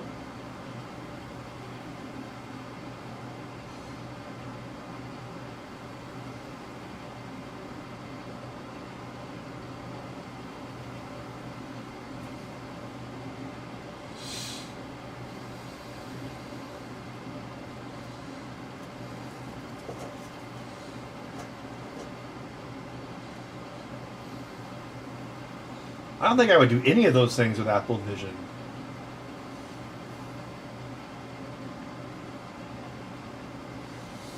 Yes, we can make Bud think he's in the Matrix, a Greenie's Matrix.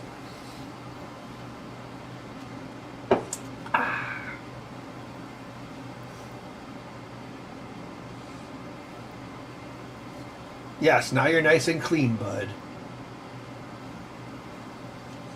Why do you just like look at random things?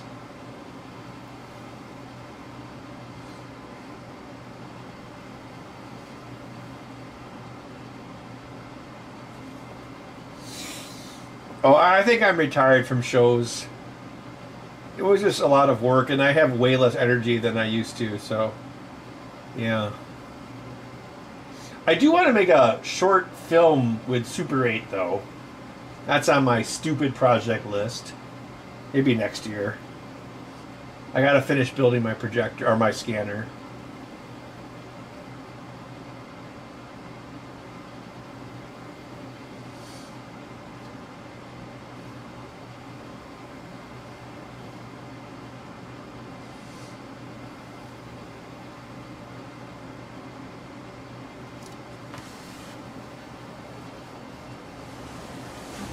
Let's see if that rotation theory holds up.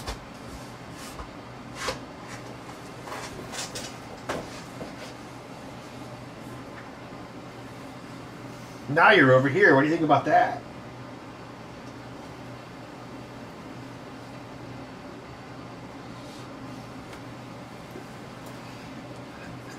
Texas, sir, I sent it to a place called Pro 8mm in Burbank.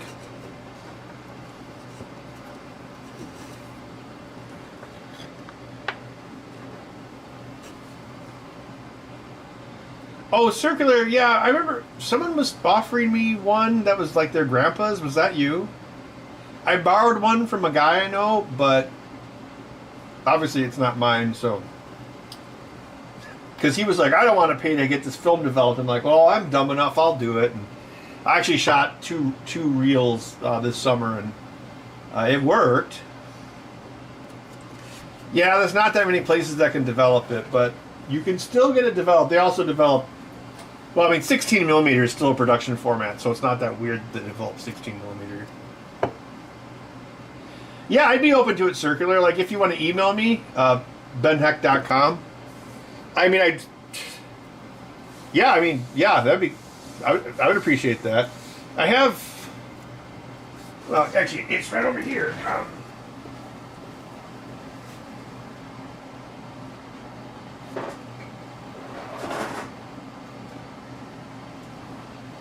I found this one at a St. Vinny's de Paul, or whatever it's called. I had to fix the battery compartment because it was all roached because it still had batteries in it. This thing is crazy. Like, it's actually a Kmart brand Super 8 camera, but it's made in Japan.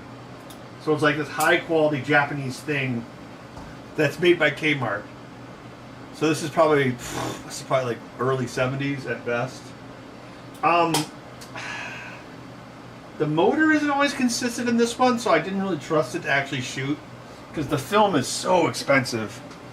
It's all in. It's, oh god, it's close to $80 for 2.5 minutes. Film plus developing. Then you have to scan the negatives. And I'm still working on that, like building an automatic scanner that uses computer vision to track the holes.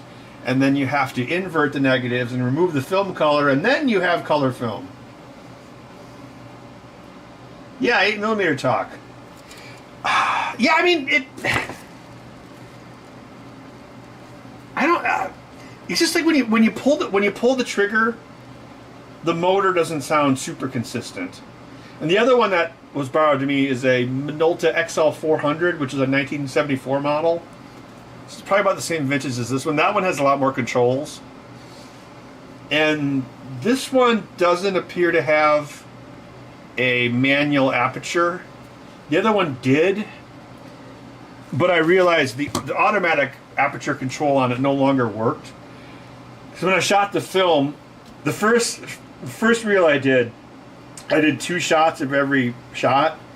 One of them was with the automatic exposure engaged, and the other one was using a ancient 1960s light meter and then putting the iris in manually.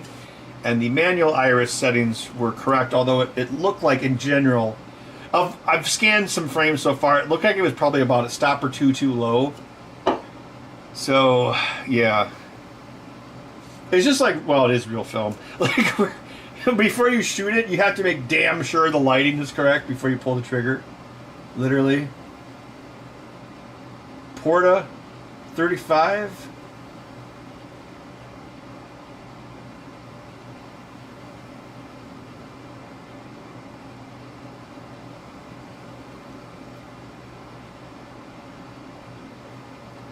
Develop it in beer? I don't know about that. Well, again, well, the price, well, what hasn't gone up in price, but I want to say it. You used to be able to get reels of like Kodak D50 for B&H for like $25, but now it's like closer to $40. And then I want to say it's $25 a roll to have it processed, plus shipping and handling. So it's I want to say it was at least $70, and then what is it? It's 50 feet and it's 18 frames a second, so it's probably about 2 minutes and 45 seconds per cartridge. But I did shoot some this summer, and I've been working on a scanner, as I mentioned. I don't know. The thing is, well, I had some other stuff come up, so I'm like, oh, okay, I can't prioritize this really stupidly expensive Super 8 project right now, but I will do it. But yeah, if you had a camera that you don't need anymore, I would definitely give it a good home, and it would actually get used. It wouldn't just go on a shelf and be like something that people could say, oh, look, there's a camera. I would show, well, the Minolta's upstairs. I'm not going to grab that one, but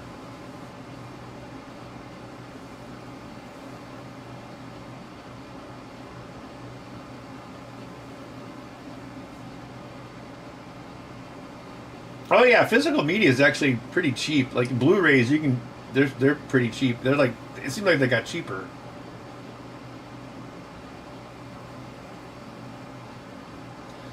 Yeah, didn't they sell like 15-minute long Star Wars clips on Super 8? I don't even. It probably wasn't even 15 minutes long. It was like they were like 6-inch reels, I want to say. Oh, that's cool, Megan. Yeah, um, the original 8mm cameras or film cameras, they were a split as well. So the camera would have 16mm film in it, and there'd be two ends to it like this. So you'd run it one way, and it would expose half of the frame.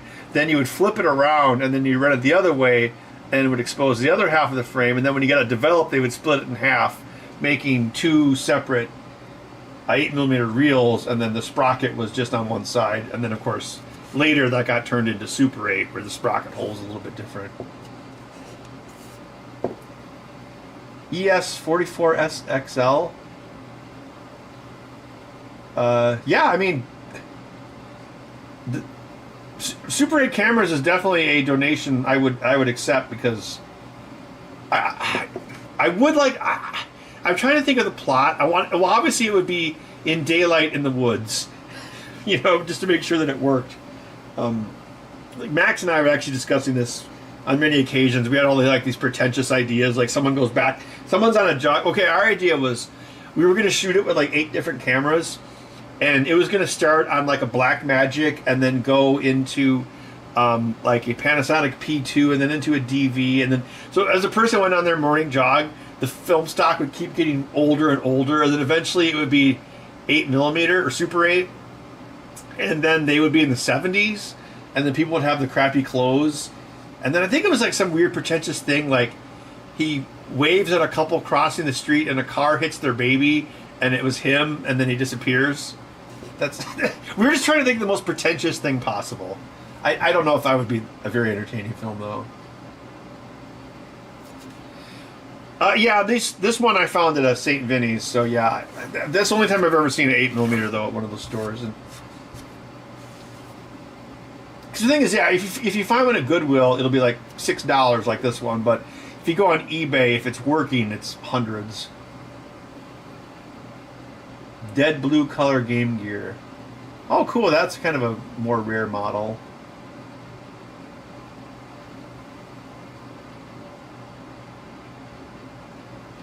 But yeah, I mean, if you go to benheck.com, my email's there. Shoot me an email. I think it's like benheck@outlook.com. And yeah, I mean, I would definitely welcome, if you have cameras you want to donate, because, like I said, I would want to find the best camera that has like the most controls, unlike this Kodak one. Like I definitely know now that I want to do manual exposure to make sure that the film shoots accurately, because you got to make every frame count.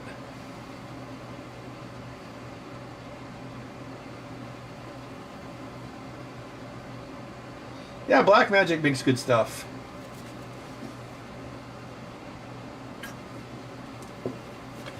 But yeah, the Menards project, we're using my dad's Super 8 projector to project this footage from my uncle's wedding in 1974. And the projector had one bulb in it, and for some reason my mom still had a spare bulb in the package from like 40 years ago or 45 years ago or whatever it would have been.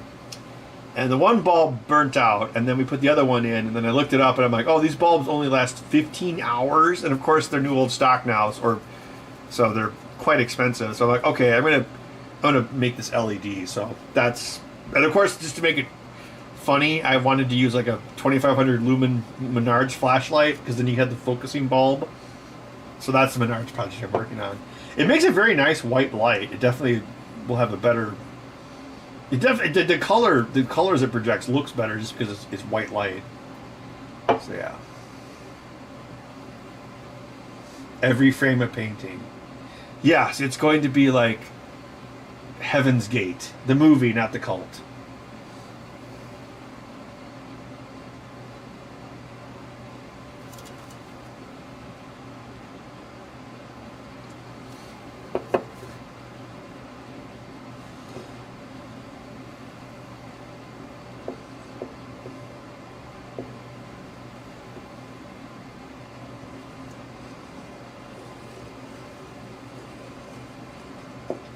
One thing I did, I shot one of my reels on my fishing trip, and I thought it'd be very meta, so I made sure I got footage of my Uncle Bud, for whom the cat is named. I'm like, oh, my dad shot footage of Bud at his brother's wedding, and now 50 years later I'm going to shoot footage of Bud. So it's like 50 years of Super 8 Bud. What else is going on in my busy life? Oh, not much. My life isn't...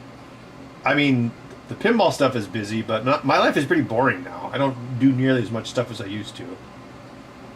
Thanks, Guru, guys. An interesting analog component cable. What is the analog component cable?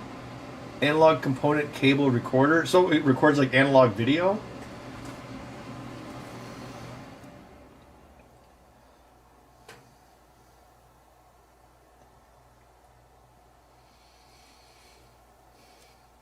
Actually, the second camera I was using, the one that I borrowed from a guy I met at a 3D printing convention, because yeah, he was like, "Oh, I want," because he was also building a scanner, but he's like, he didn't want to buy any film to like to shoot. So I was like, "Okay, I'll test your camera for you." It worked pretty decent, but then it had a problem. I want to say it was like with a zoom clutch, because on that one at least, the zoom uses the same motor as the film motor.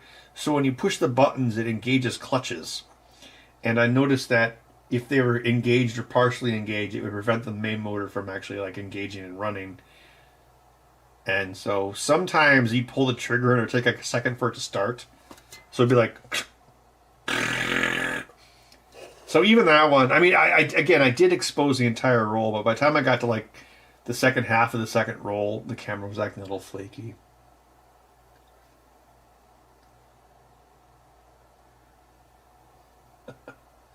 Well, Uncle Bud hasn't unincarnated yet, but maybe someday.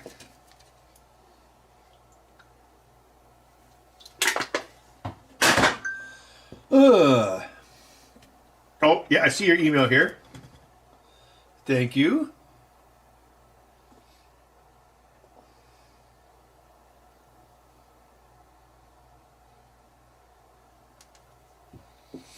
Oh, so you can do like PAL and CCAM as well. I didn't realize Black Magic dealt with anything that ancient.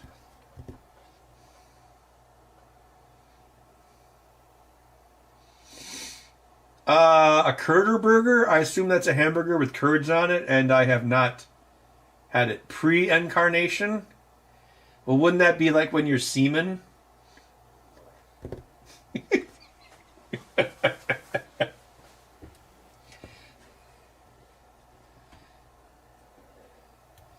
See, incarnation means to become flesh. So, you know, you're either not flesh yet, or you're dead. Well, I guess you'd still be flesh after you're dead.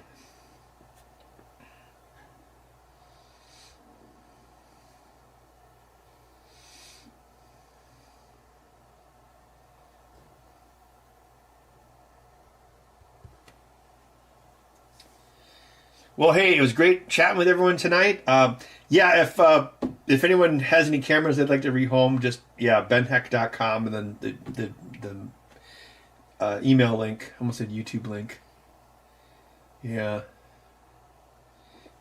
All right, I think I'm going to call it a night because I got to pee too. Pre-incarnation would be multiple beings would have parts of... Okay, this is getting really metaphysical now. All right, well, maybe I'll see y'all next Monday. Yeah, thanks for everyone stopping by. And thanks for the super chats.